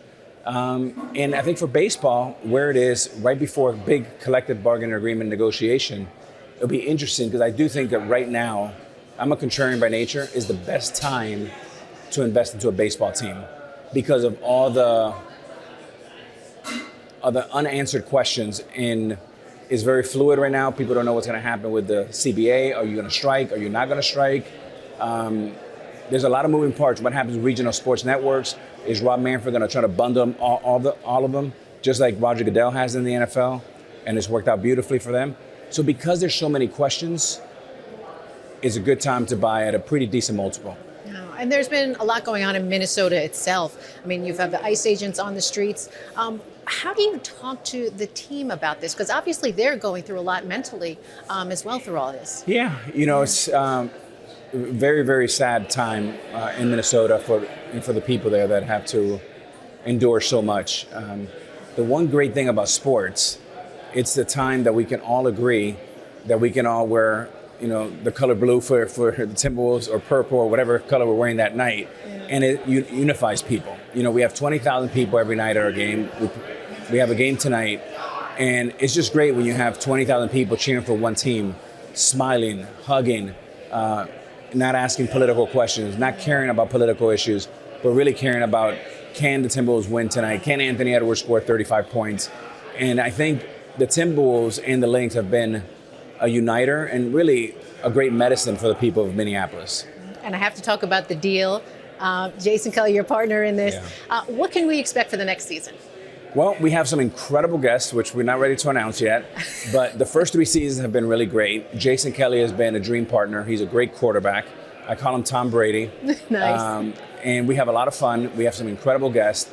And now we're having really, really prominent people calling us to say, hey, can we go get on the deal? Which is really exciting for us. Have you learned anything from this show, business-wise? Oh, I've learned so much. I mean, really it's a masterclass. When you see the type of people, both men and women, from all walks of life, from all walks of fields of business and sports. They just give you some incredible gems, some great nuggets. And if you're young entrepreneurs, must watch TV because you can learn so much in a matter of 30 or 45 minutes. All right, you can listen to The Deal. That's with Alex Rodriguez, Jason Kelly, anywhere you get your podcast. You can also watch it, too. It's on Bloomberg Originals and also on Bloomberg TV. How excited were you to have this convo? You're a Yankees fan. I mean, that must have been like... There was a moment where we weren't sure the scheduling was going to work out, and I was going to have to do this interview instead of Lisa, and I was really excited to meet Aaron, but like the worst person in the world to do that interview. You did such a great job. I'm so glad you did it. What are your thoughts on Aaron Judge? He says he's being healthy and hot going in October. That's the thing, because he kept saying he's 34. He's getting up there. I'm like, it's so sad that's an old man baseball. by Yes, MLB I know. standards. But you have to take advantage of him now. You know, he's the leader of this team, and you have to make sure he stays healthy, make sure he gets through the regular season, because during playoffs, that's kind of when he starts to fall back a little bit. He's had that history, but he's hoping. He's crossing his fingers. My son is as well. Yeah. I'm a big fan of Mr. Judge. All right, stick with us. We've got a lot more news ahead. Some baseball, some not, mostly not. This is Bloomberg This Weekend. I'm Christina Ruffini. I'm David Gura. We're here with Lisa Mateo. We'll be right back.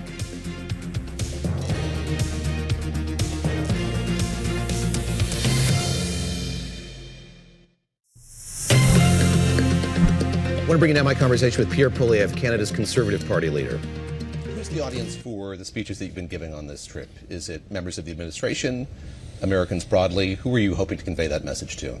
The latter. I think first of all, I believe in leverage. We're, as a country, going into renewal of the USMCA, as you call it, CUSMA, as we call it. And one of the greatest leverage points we have as Canadians is the goodwill of Americans. Poll after poll shows Americans like Canadians. They also understand that doing business with us is good for them. So I wanted to accentuate that leverage. I wanted to bring some vivid illustrations of how life could be more affordable for Americans if we had a tariff-free pact between our two countries. And I think when you have Americans on side, the politicians will soon follow. So your audience is Americans generally, but I imagine you want to convey this to the President of the United States, who's been pushing for tariffs not just with Canada, but countries around the world. Do you think that message can be resonant with him based on what you know of how he approaches trade?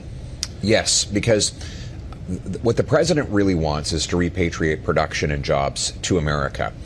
And I understand his argument that American jobs have been outsourced to places like China.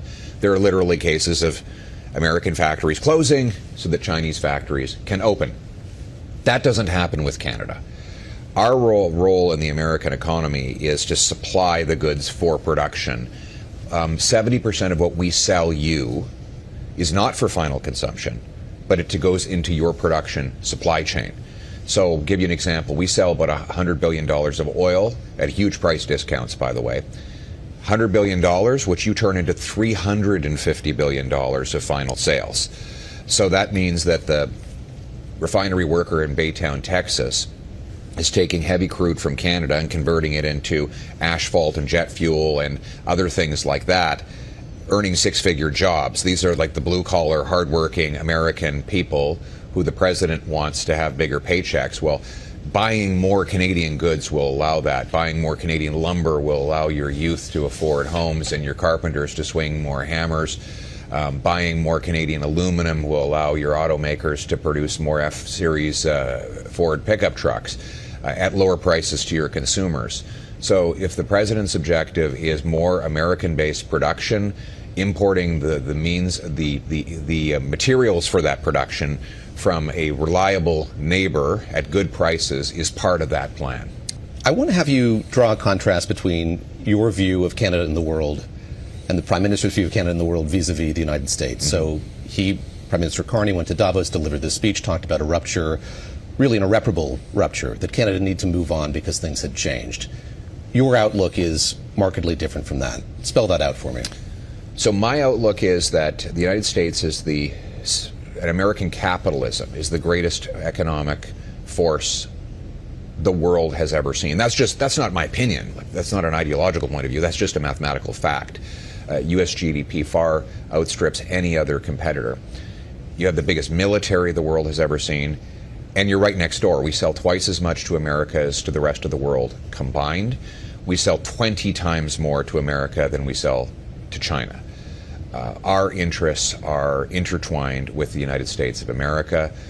We have to get this relationship back on track, and I believe that we can, because first and foremost, all of our interests on security, affordability, and economic growth are broadly aligned. Our peoples like each other. Our geography, as Kennedy said, our geography made us neighbors, history made us friends, economics made us partners, necessity made us allies. Those whom nature hath joined together, let no man put asunder. I believe that actually captures it. In simple terms, you can't hire a realtor and move your country away, and nor would we want to. I wouldn't want any other neighbor, and frankly, I don't think the Americans would rather have another neighbor than Canada. So let's get past the politics, fix the relationship, and let our countries go forward successfully. So much of the rhetoric on the campaign trail from the Liberals was Mark Carney can confidently have these negotiations with President Trump. There wasn't a whole lot of that from you. So for those wondering what your tack would be compared to his, how would you approach those trade negotiations differently? What could you tell us just about the way that you would try to broker a deal with the U.S. in this moment? Leverage. That's the key word. And we have a lot of leverage that we perhaps we don't realize what we have. We're America's second biggest customer. We are the #1 destination for exports from about 30 different states. We have in this, look at what's happening right now. Oil prices are up 60%. Americans are paying $5 a gallon in some parts of the country.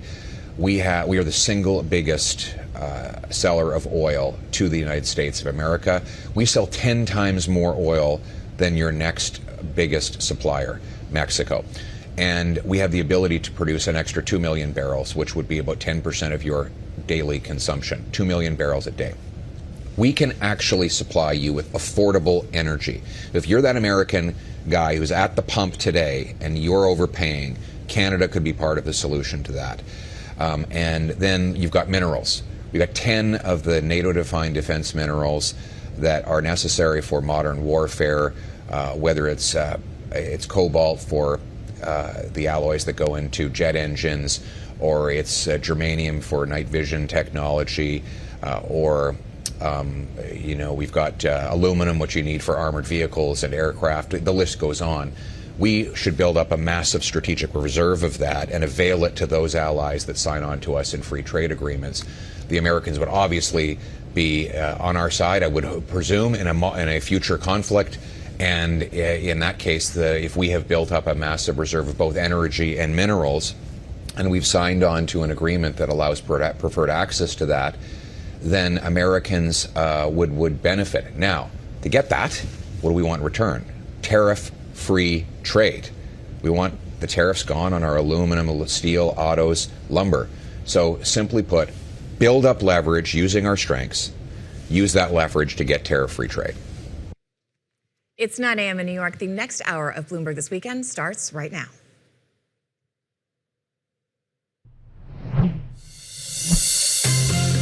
Coming up on Bloomberg This Weekend, President Trump's ultimatum to Iran: open the Strait of Hormuz, where the United States will strike power plants. The timeline and how Iran is responding. And a $200 billion request to Congress. It takes money to kill bad guys. But a lot of Republicans have questions about that price tag. We'll talk to one of them, and a Democrat on the Appropriations Committee. And breaking news, President Trump now says ICE will be at American airports while accusing Democrats of endangering the U.S. over Homeland Security funding. What your morning airport commute could look like as security delays plague travelers.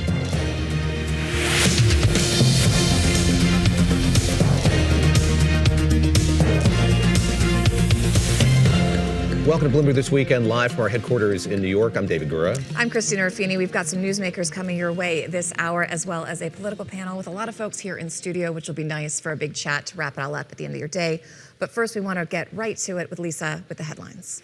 You got it. And President Donald Trump says ICE agents will be going to U.S. airports starting tomorrow. It was in a post in social media this morning. The president said it's to help TSA workers who have, quote, stayed on the job despite the fact that the radical left Democrats, who are only focused on protecting hardline criminals who have entered our country illegally, are endangering the USA by holding back the money that was long agreed to with signed and sealed contracts and all.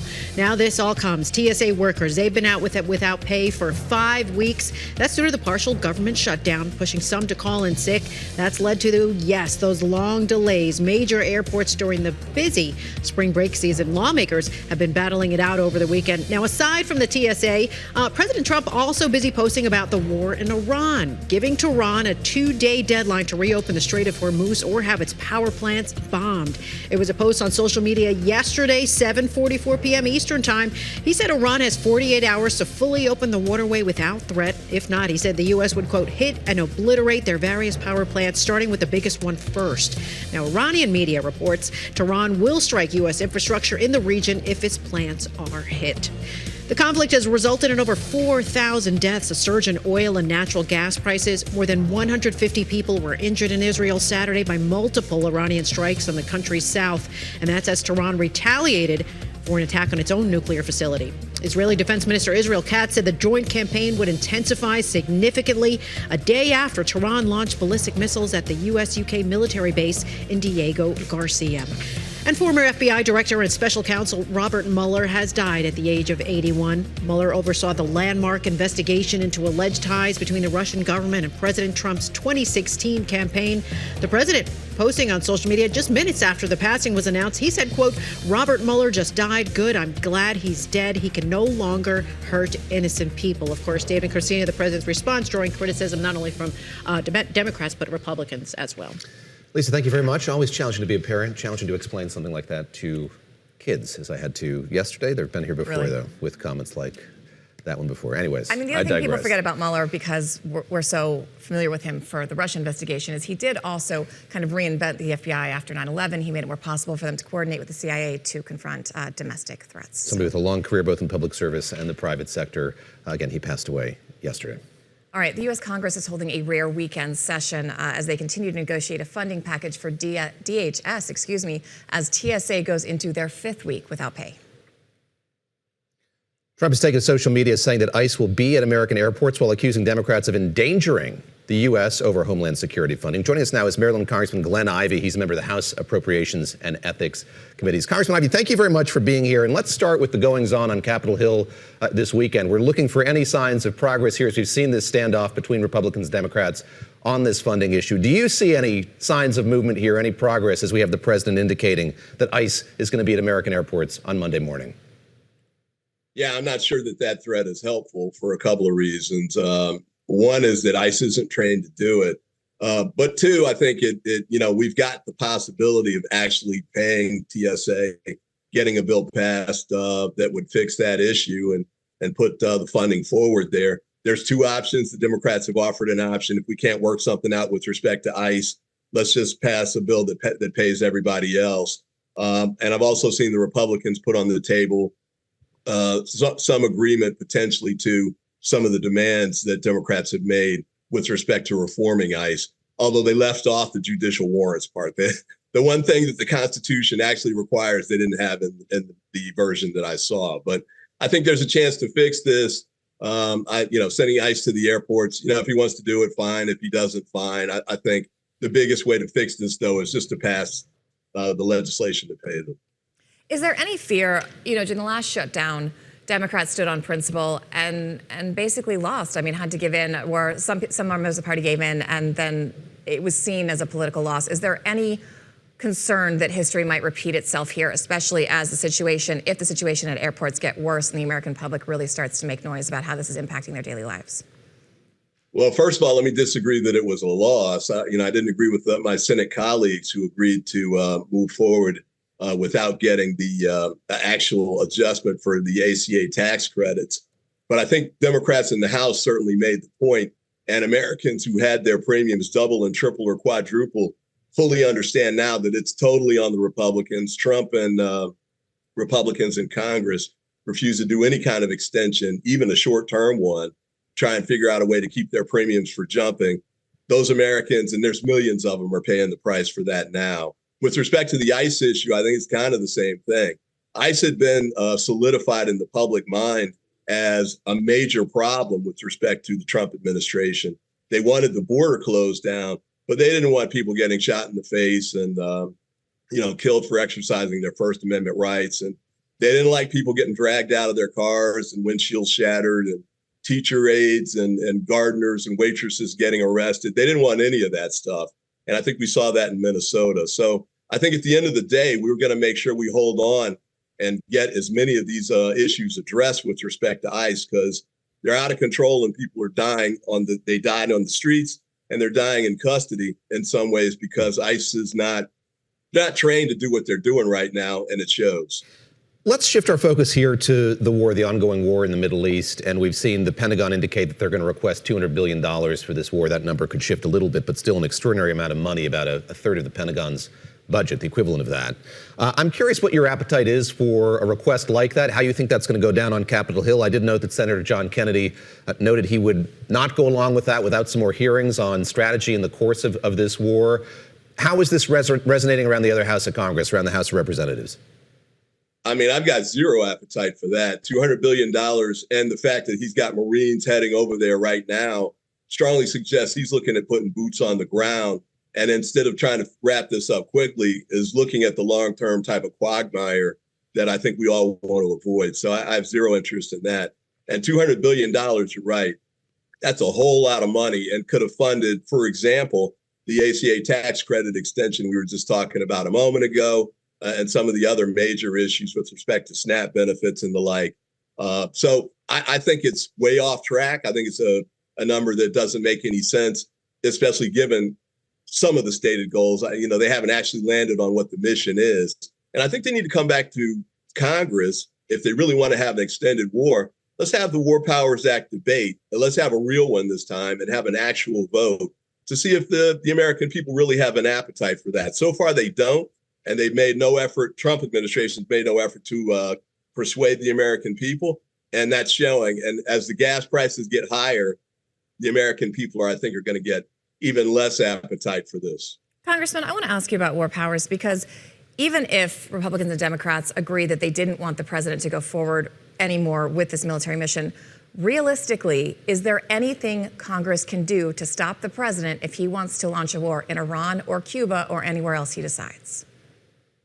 Well, funding is a big part. We control the power of the purse, and that's what the $200 billion request is about.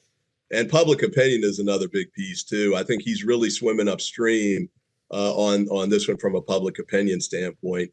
The gas prices in my area were about $2.95 or so like a month ago. Now they're getting almost to $4. And, you layer that on top of the increasing in high prices for groceries due to the tariffs he's put on top of that, the healthcare credits expiring, and we just talked about that a moment ago, electricity prices, the affordability crisis that's been spawned almost entirely by the Trump administration is really starting to wear on the American people and undermine. His MAGA base is fine, but the independents are the ones that are going to drive the midterm elections. And he's way underwater with them, and the Republican Party is increasingly too. So I think you might start seeing some defections from Republicans in Congress because they're going to be worried about getting reelected in November. Last question I have for you about the war centers on the way that we've seen it waged thus far. Yes, there have been a lot of kind of the legacy ballistic missiles that we've seen deployed in the past, but we've seen so many drones being used, so much emphasis on AI warfare going forward here. I know that's something of interest to you, research work that's being done in your district on AI and quantum computing. How well positioned is the U.S. to embark on this new kind of warfare as we've seen it play out, yes, in Iran, across the Middle East, but also in Ukraine as well? To be frank, I think we've been caught a little flat-footed on this. The drone issue, if we'd been paying close attention to what's going on in Ukraine and the fact that Iran started supplying drones to Russia in the middle of that, we would have been doing more, I think, to upgrade our ability, not just to build drones and have them ready for ourselves, but for countermeasures. So right now, what we're looking at is drone attacks by Iran, where their drones cost like $20,000 for very sophisticated ones. We're using anti-measures that cost hundreds of thousands of dollars, maybe even $1 million each. So it's certainly not cost effective. And I think, we've missed the chance to try and have countermeasures that are more affordable and allow us to be more sustained in protecting ourselves and our allies. And I think that's showing right now. So hopefully we can turn the corner on that relatively quickly. And I think add in the efforts with respect to AI and quantum and the like, Trump administration's really attacked science and technology a lot in the United States, certainly the university and research level. We've got to turn that around. China's pushing engineers and scientists towards these projects by the thousands. We've been cutting back. We can't afford to do that if we're going to stay competitive with China. All right, Congressman Glenn Ivey. He is on the House Appropriations Committee, Democrat from Maryland. Thank you so much for joining us this Sunday. We're going to turn out to the other side of the aisle to see what's happening there. We spoke with Republican Congressman Greg Steube of Florida. He serves on the House Intelligence Committee. Let's take a listen. Congressman, thank you very much for being with us. And over the course of the weekend, we've been hearing kind of a variety of arguments for why the U.S. is at war with Iran. We've heard about the prospect of there may be more troops sent to the region, maybe some troops on the ground in Iran. I'm curious sort of what your sense is of where this conflict is going directionally and what questions you and your constituents have about what course this is going to take. Yeah, I mean, the president's made it clear and the Pentagon's made it clear we've decimated their Navy.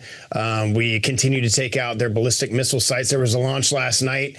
You know, the Iranians said back in February that their missile capability was only like 1,200 kilometers, and they launched a intermediate ballistic missile 4,000 kilometers to try to hit one of our UK-US bases. So obviously their capabilities they said they were having and what we thought they have much more than that. So at this point, obviously, the president and the administration want to secure the Strait of Hormuz as much as possible to be able to get back to normal shipping.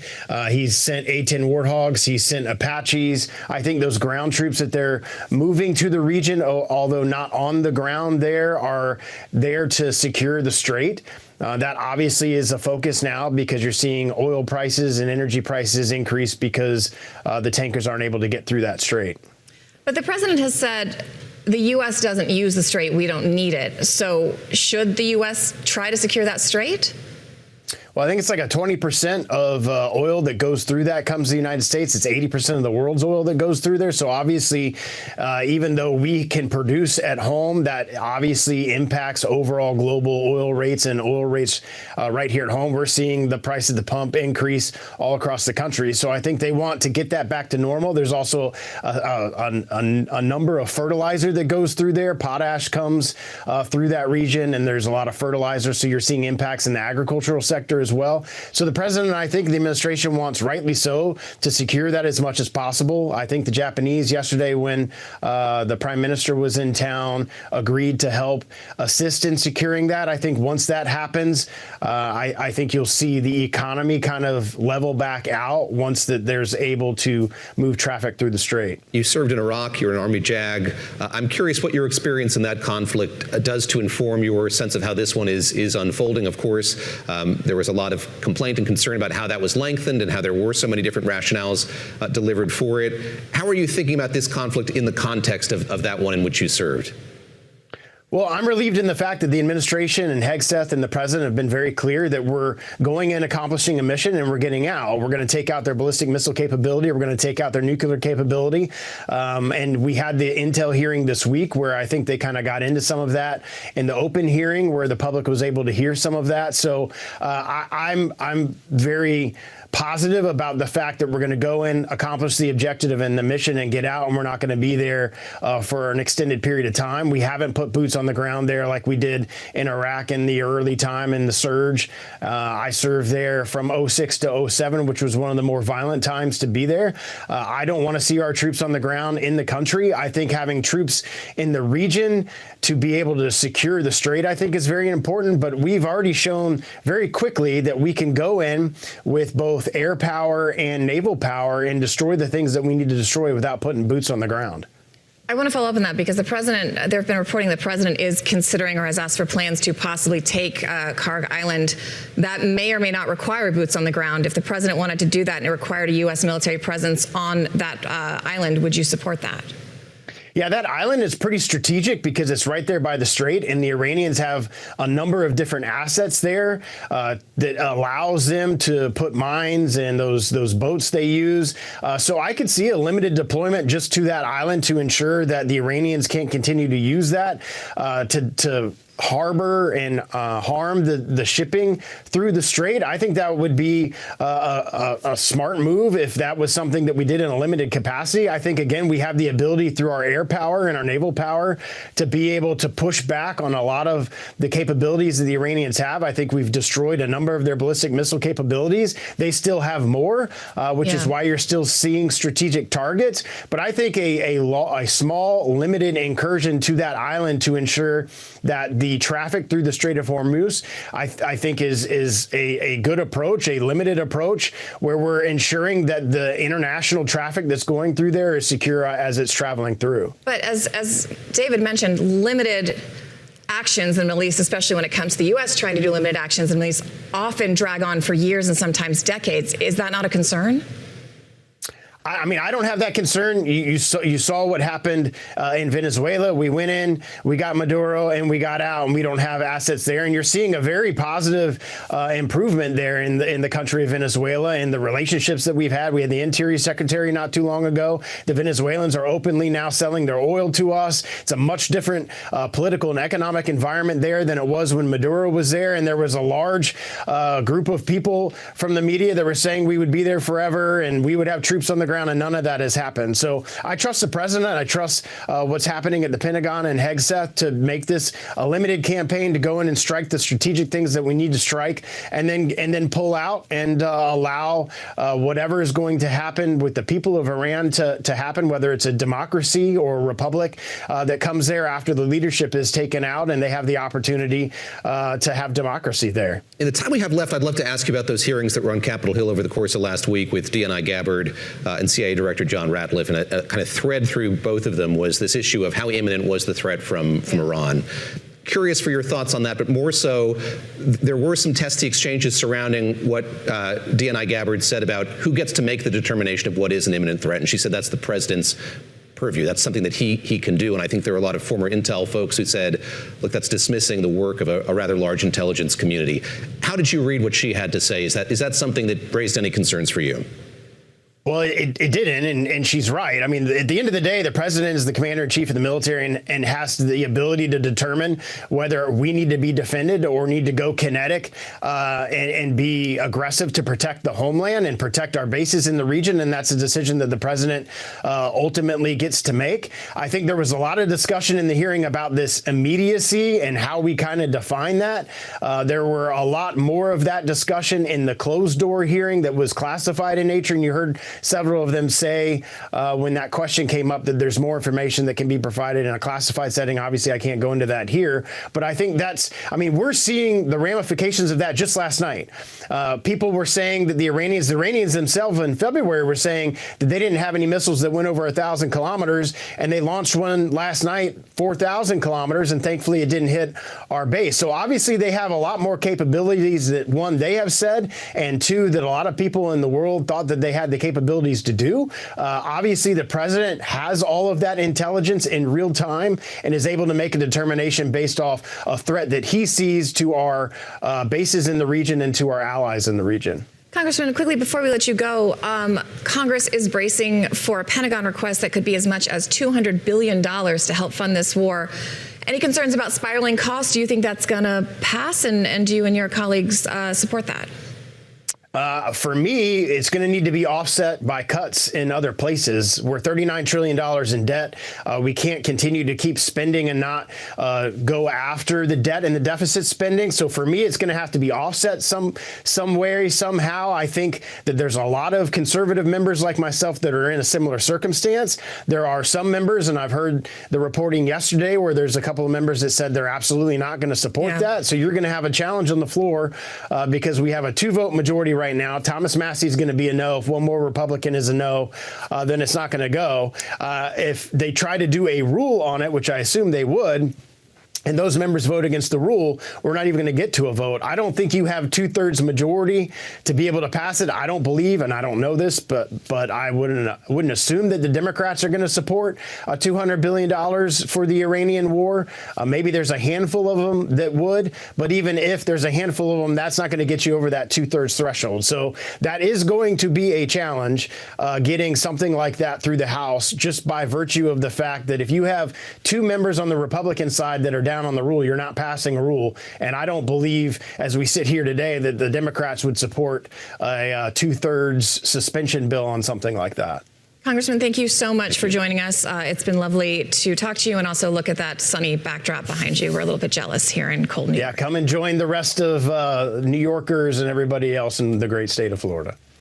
And I'm still a little jealous of that nice warm weekend, although we did have a pretty nice day here yesterday. Yes. All right, we have a full court press, quite literally, for our political panel today. Joining us now is Politico reporter Jason Beeferman. Back with us are Bloomberg's White House reporter Skylar Woodhouse and Bloomberg's senior reporter Miles Miller. Miles, I want to start with you because border czar Tom Homan is on TV right now saying a couple things I want you to comment on. First of all, he says the airports, ICE could go to the airports as soon as tomorrow. He says there will. I'm being told will go to the airports as soon as tomorrow. There is a plan today, and they're going to execute it tomorrow. And then also, he's saying that ICE will not go into homes without judicial warrants.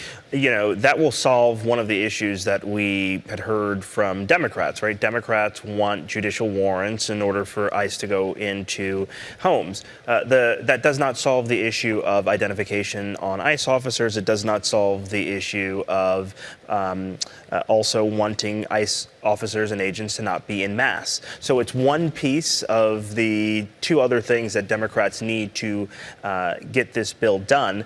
But yeah, as you said, you know, this first came out from the president, 8:15 this morning on Truth Social, saying that the great Tom Homan is in charge and he will be making sure that ICE agents are at the airports. We talked about this in the first hour. What will this look like? Likely, you know, assisting TSA agents and making sure that you put your stuff in your bins all correctly, but they don't have training for this. So it'll probably be in a support role more than anything. But then the added layer of ICE agents at airports means that they'll also be looking for people in the country illegally. Right, which they said. Very, you know, it's something that doesn't happen often.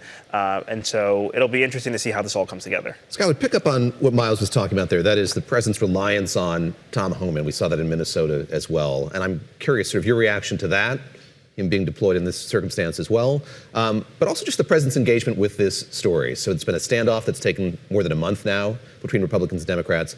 Like many legislative battles, he has kind of kept a safe remove or a fair distance from the goings-on in Capitol Hill. Yeah, well, Homan he's been around for a very long time, and he's sort of viewed as, you know, the adult that gets brought in when things might start to be going crazy. And we saw that with what was going on in Minnesota before Kristi Noem was ousted as the Homeland Security Secretary. Homan came in and sort of tried to calm the temperature. So, I mean, look, it'll be interesting to see how things go. I mean, I think it's very interesting that with ICE right now, there's obviously a lot of distrust, and what we saw in Minnesota, the way the tensions quickly just grew, and obviously TSA agents are sort of viewed as being friendly, even though they'll yell at you to take your shoes off or I guess put your stuff in the right bins. Tell you to, but they're viewed as sort of, you know, more friendly law enforcement agents. And so obviously... Depends on how late you are for your flight, but that's also true, yeah. But I mean, so it'll be interesting to see how the relationship between now bringing ICE in does with TSA, and maybe it'll bring some calm, but it could also just cause more disruption. Jason, I want to ask you about the optics of this ahead of the midterms, because as we were just talking about, one of the things that still hasn't been settled is when ICE is out on its immigration work, whether or not they will be covering their faces, whether or not they will be in a standard uniform. These are things Democrats want, and Republicans have not come to the table. What are these guys going to be wearing at the airports? What are they going to be looking at? And there are already, some people like TSA, some people don't. There's already a tendency to film TSA when you're mad at them. I just feel like the presence of ICE agents is not going to help anybody's stress level at the airport. But is this a good idea before the midterms? I think you raise a lot of questions that everyone's asking, right? We didn't even know until maybe 10, 20 minutes ago that they really were going to show up on Monday. It's clear that, you know, Democrats want change. They want real accountability for the ICE officers. But Republicans have this leverage in this shutdown where they can create these long lines at the TSA and they can kind of force their hands. And we'll see if there's going to be any capitulations, any concessions, and what deal kind of gets made. But if anything, you know, I think putting ICE officers in the airports draws more attention to the chaos that's going on. Maybe it will speed up these lines. We really don't know, as we're really, you know, flying by the seat of our pants, I think. Miles, I'm curious kind of who's running the show at DHS at this point. We've talked about Tom Homan, Mark Wayne Mullin yet to be confirmed, Christina on a new adventure in a newly created job for her. At this moment, when it comes to border security, when it comes to security of the homeland, who is in charge? Who's calling the shots? Yeah, I think when President Trump wrote on Truth Social this morning that the great Tom Homan is in charge, that's what he meant, is that he's in charge of this operation and he's also in charge of the issues in the homeland. I think, it's going to still take some time for Mark Wayne Mullin to get in his seat. And Christina has already picked her people who she's taking with her to the State Department. And so Tom Homan's keeping the wheels on the train, which is, if you are, a longtime follower of politics and government, it's not a bad thing given his experience at ICE and being, a career ICE official. I think our controller was just saying they do have some sound from Tom Homan from his appearance this morning, so we're going to play that for you guys. How is that going to work? Are ICE agents going to move into American airports starting tomorrow, Monday? Yes. And I'm currently working on the plan now of execution, working with the director of ICE and the administrator at TSA, the acting administrator. So we'll put together a plan today and we'll execute tomorrow. Is this something the White House has capacity to do right now? The president is sounding a little bit tired. He's got a couple fronts, more than a couple fronts going. There's a war in Iran. There's problems at home. There's a midterm coming up. Is this a fight that the president didn't need to pick, or does he think he's solving one of these problems that is taking so much of his time? Well, President Trump, one thing you could say he's excellent at doing is shifting the narrative. Obviously, what we saw with Iran and his new 48-hour window. Right, he's told Iran they've got 48 hours to clear the strait, or he's going to start striking energy infrastructure. So now and that was a pretty harsh threat. And now, obviously, lots of questions being raised there. So for him to wake up, I know this was talked about yesterday with bringing these agents to the airports, but he's got a lot going on. So he's going to move the needle when one thing is starting to maybe unravel and not go the way he wants, pan out the way he would like. So he's now going to focus on ICE agents going into airports and talking about how this is, the Democrats' fault. So he likes to move the messaging because he wants to wave, something shiny here to deflect from something that's going on over there. So it'll be interesting to see. But he's got a lot going on. I mean, he's multitasking like no other. But as presidents must. We'll see what comes tomorrow. Multitasking, Jason, perhaps vacillating as well. Let's talk about what he's kind of moving attention away from. This 48-hour deadline is designed to keep people, I guess, from worrying about the fact that that strait has been closed, remains closed. A lot of analysts saying it could be closed for a very long time. Some investment banks talking about the prospect of $200 a barrel oil. This is a critical issue and one that will become more and more critical as we approach the midterm elections, and I think certainly is front of mind for a lot of lawmakers. If you remember when President Trump was elected, that was the #1 issue, the pocketbook issues. If you remember, I remember going to the gas station, seeing those stickers of Joe Biden pointing at the price and saying, I did that. And here we're in a similar situation where gas prices are skyrocketing, voters are going to the polls, but you know what, I'd be interested. Democrats are already confident now. How long will this last? I've seen some reports these high gas prices could last until 2027. Now we're talking about potentially impacting the presidential election, certainly the primaries. So it seems like we're kind of in that similar situation where pocketbook stuff is top of mind, and Democrats are quite cynically probably feeling really good about all the strife that's going on. Miles, when it comes to these really high oil prices, we've heard the president say, we don't use the Strait of Hormuz, so it's fine. We'd like it open, but it doesn't really impact us. But it does impact prices regardless. And one of the things people are now talking about is how catastrophic it would be if Iran were to hit something outside the region, if they hit an oil facility in Europe or in the U.S. Given all the turmoil, all the turnover that's happened at these U.S. domestic agencies, I'm thinking the FBI and DHS, give us your assessment of whether the national security apparatus is able to meet and monitor potential threats to the homeland. Yeah, the really interesting thing about the intelligence community, but also Homeland Security, is that it's not just focused on Washington, but you've got the states, the 50 states in this country that are working in fusion centers to make sure that they're checking for threats. And that's the one thing, is that while it seems like the wheels have come off the train in some parts of Washington, 9/11, you still have the career people, in addition to having, local governments that are working on making sure that they're protecting against threats. One of the threats right now looks like drone threats. Could there be the potential of some kind of drone threat within the interior United States? We have just finally gotten approval in this city and in cities across the country to be able to mitigate that kind of threat. So previously you couldn't shoot it down? You could not shoot a drone down. No, you could not. And that has now recently been changed. So it's about how local governments are working with the federal government to get this kind of stuff done. But it's also, none of this stuff really happens at the top leadership level. They're having the conversations with career officials to make sure that this heightened threat posture continues to be followed and that threats are continued to be looked into. Miles, I'd love to end by talking about Robert Mueller, who passed away on the 20th, I believe, and the president has marked that, I should say, celebrated the death of him yesterday in this tweet. I don't know if we can put it up once again. But get us up to speed here on the legacy that he leaves, not the legacy as defined by President Trump here, although it certainly is one that intersects with Donald Trump's presidency and the period thereafter.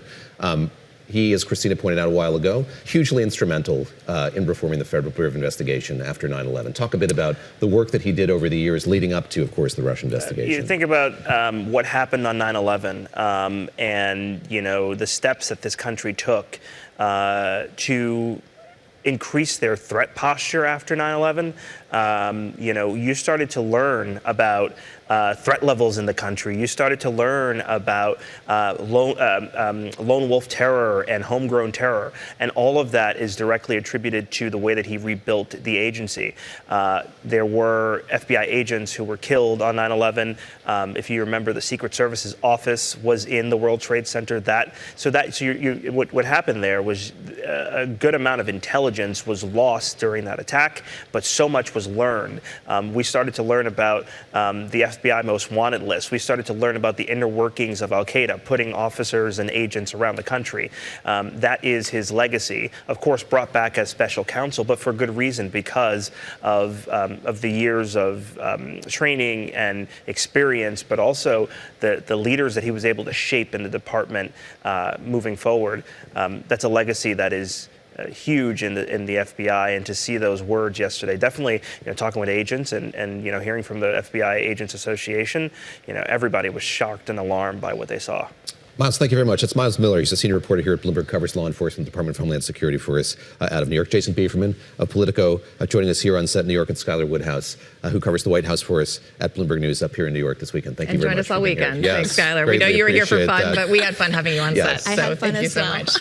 As we continue to follow this story, which I think will be, we have all these questions, as Jason pointed out rightly when you asked yours, everyone in front of mine, what's this going to be like tomorrow at the airports? I think a lot of uncertainties. We hear the president and his borders are talking about the prospect of there being ICE agents at the airports. I think so too. Morning. And look, the administration has argued they're highly trained security professionals. That's all true, but this is a very specific job. And just because you are good at things doesn't mean you're good at a very specific thing. So we'll have to see if it's helpful, if it's not, and how the traveling public react to it. So the crisis in Iran leading to higher gas prices and dragging down stocks. A look ahead to what we can expect when the markets open. It's Bloomberg This Weekend.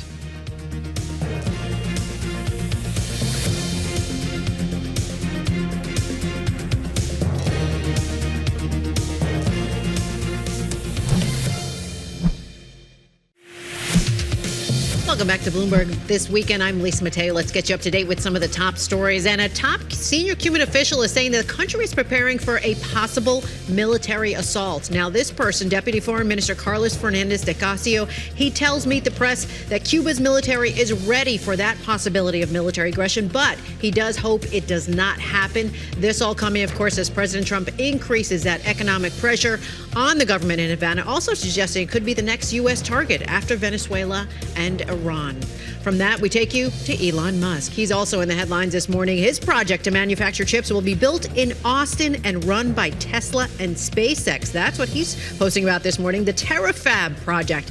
It's his plan to eventually make his own chips for robotics, artificial intelligence, and space data centers. Musk has said the semiconductor industry, it's moving too slow to keep up with the supply of chips he thinks he needs.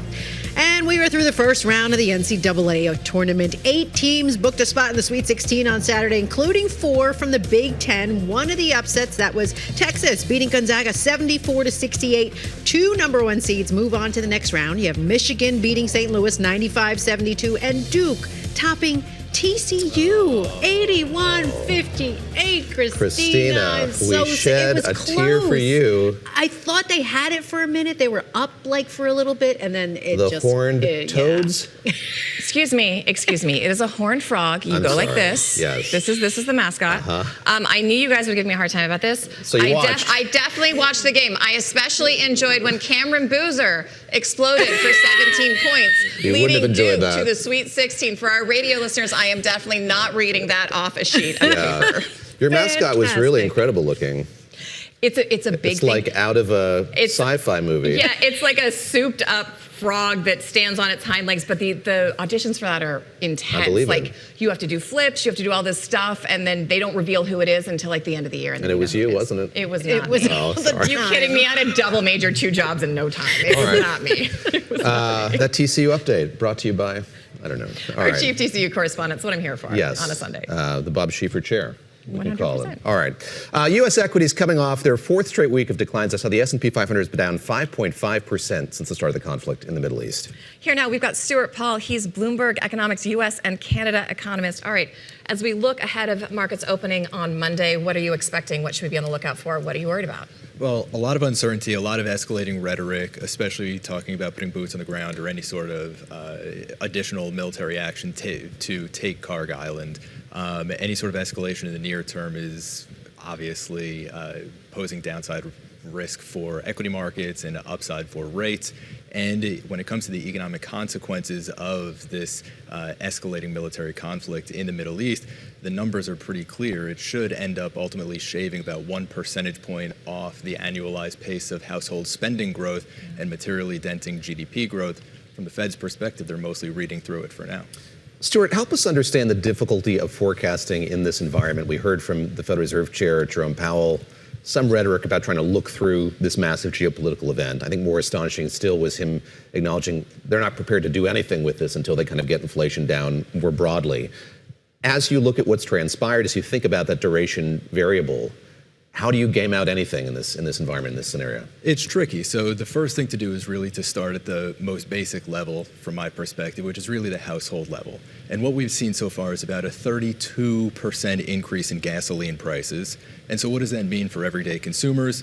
Well, it means that they're going to have to increase the dollars that they're laying out for gasoline, tighten their belts elsewhere. And what is that going to mean for retail sales? Well, an additional about $12 billion a month spent on gasoline. And most of that is going to come from real spending on other goods and services.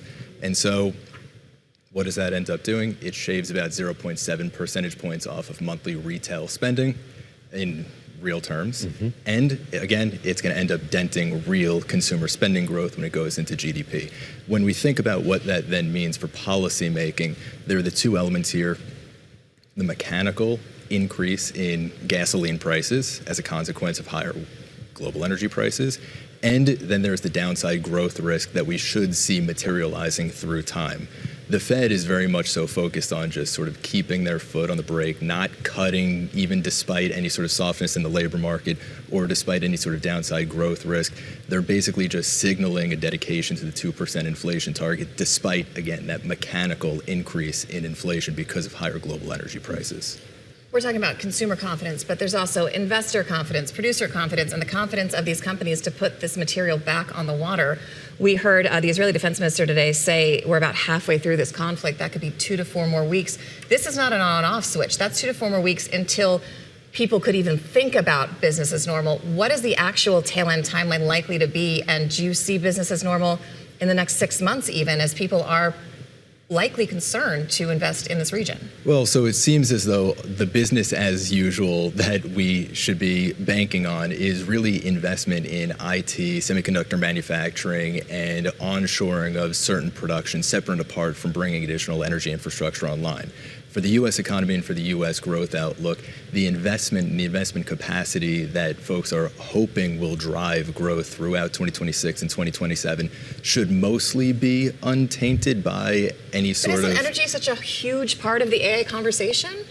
It is a big part of the AI conversation, but not so much oil. It really depends on how much gas we end up keeping domestically to fuel power production in the United States and to support any sort of data centers.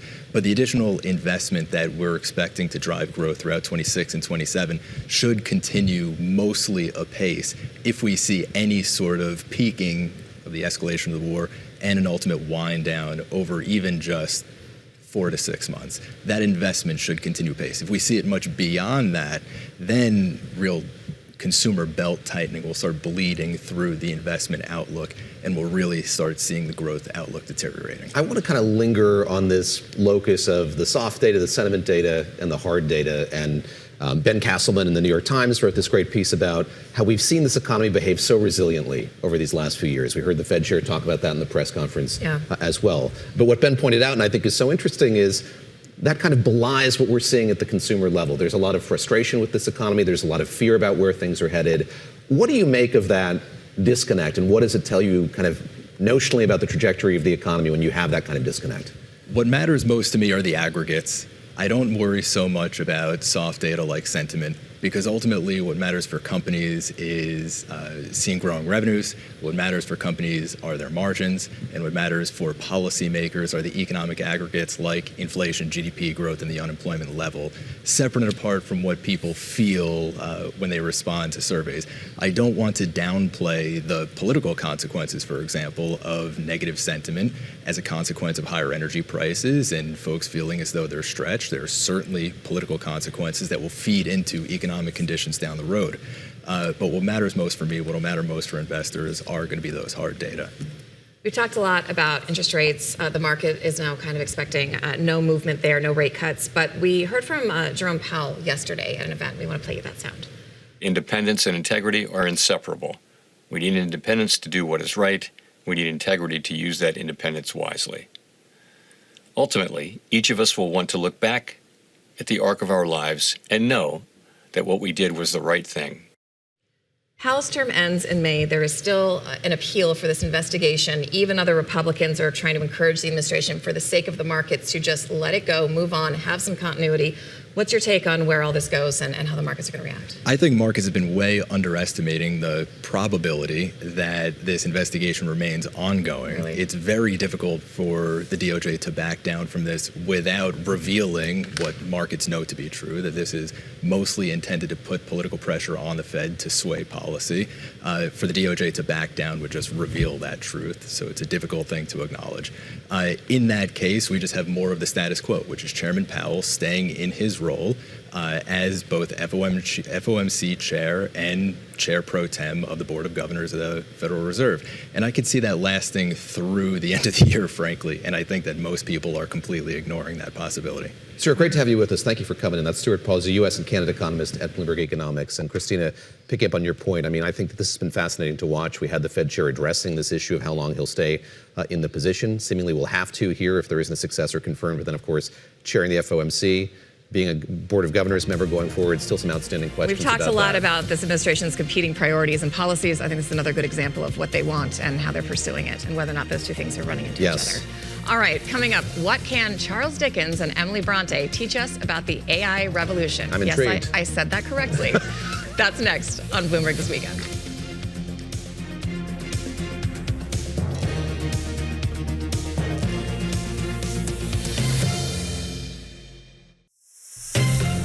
Welcome back to Bloomberg This Weekend. I'm Christina Ruffini. And I'm David Gura. The AI transition may be faster, bigger, and more disruptive than the Industrial Revolution, Martha Gimbel writes. She's the director of the Yale Budget Lab. But if we want to have a flourishing economy and society on the other side, learning from what our predecessors went through is even more important this time around. And that is exactly what literature is there to help us do. So in this week's forecast, Gimbel suggests a handful of novels from the 19th century that she says can help us navigate technology changes in the 21st century. And she's joining us now. Martha, thank you so much for being here. First of all, what are your thoughts? How much do we know about how much AI is going to disrupt the labor market, economy, and society? We really have no idea, right? You have a range of predictions out there, but at this point, we're all just guessing. And so I think rather than all of us sitting in our offices and pontificate and trying to figure this out better than the next person, it's really useful to kind of take a step back and think about where we've been. Before we get to your recommendations, the books that you recommend, what broadly can history tell us about the moment that we're in right now? We're constantly bombarded with people saying this is novel terrain. AI is going to be even more revolutionary than anything we've experienced in the past. How much does history offer good counsel? I think the thing that we really learn from history, right, is that no matter what the size of the disruption, no matter how quickly it happens, it's disruptive. And there are people who benefit and there are people who suffer. And society has to figure out how to deal with it. We haven't yet had a technological revolution where society as a whole wasn't better off at the end of it. But that doesn't mean that that was true for everyone. And that doesn't mean that people were better off immediately. The transitions are hard and a lot of people suffer during them. Yeah, in this article, you say you're grateful for the Industrial Revolution, but you wouldn't have wanted to live through it. This is not encouraging for this moment that we're in right now. So what are the lessons from the past on how to endure changes of times of upheaval like this? I mean, I think one of the things and the themes that you see coming up repeatedly in literature and in discussions at the time is kind of what is society's and the individual's responsibility in a time of change? You can be someone who is just thinking about what this means for you and trying to navigate it that way.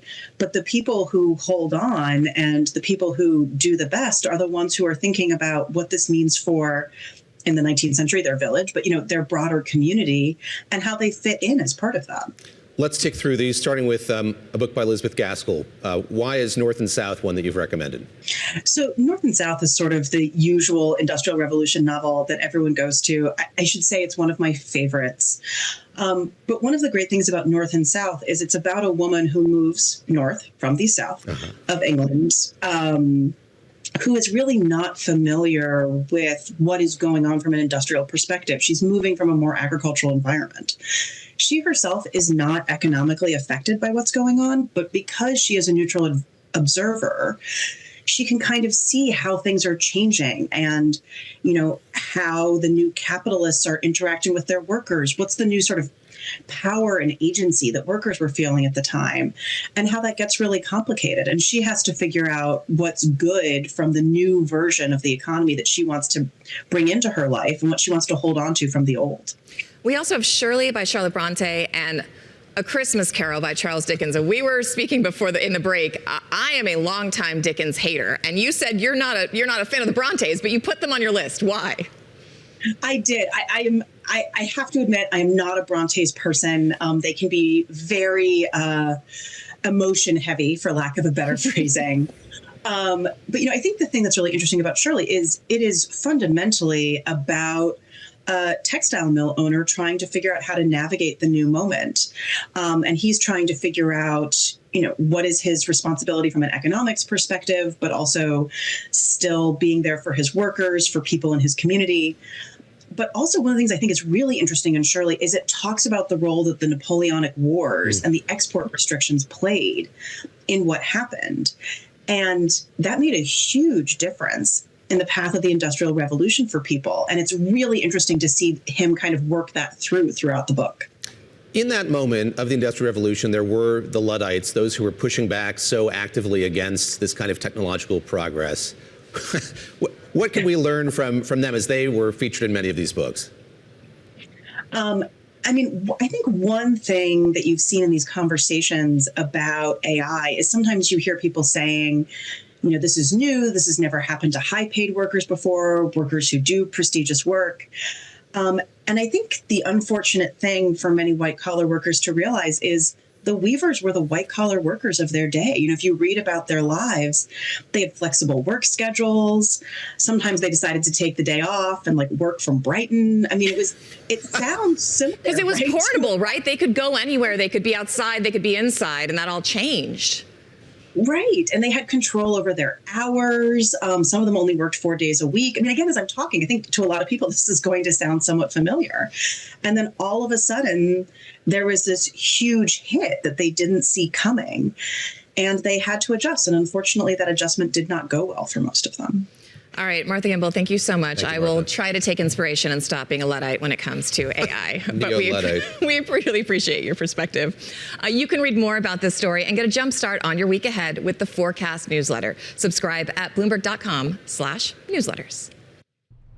Thanks once again to Martha for joining us earlier this week. That's great. Thanks to you for joining us here on Bloomberg This Weekend. Please join our colleagues in Asia this evening when global markets kick off trading at 7 p.m. Eastern. And don't forget to tune in tomorrow for an exclusive interview with Fed Governor Stephen Mullin. I'm Christina Ruffini. I'm David Gura, along with Lisa Mateo. We'll be back with you Saturday at 7 o'clock Eastern Time for our audience on Bloomberg Television. The Shah Hussein Show starts right now.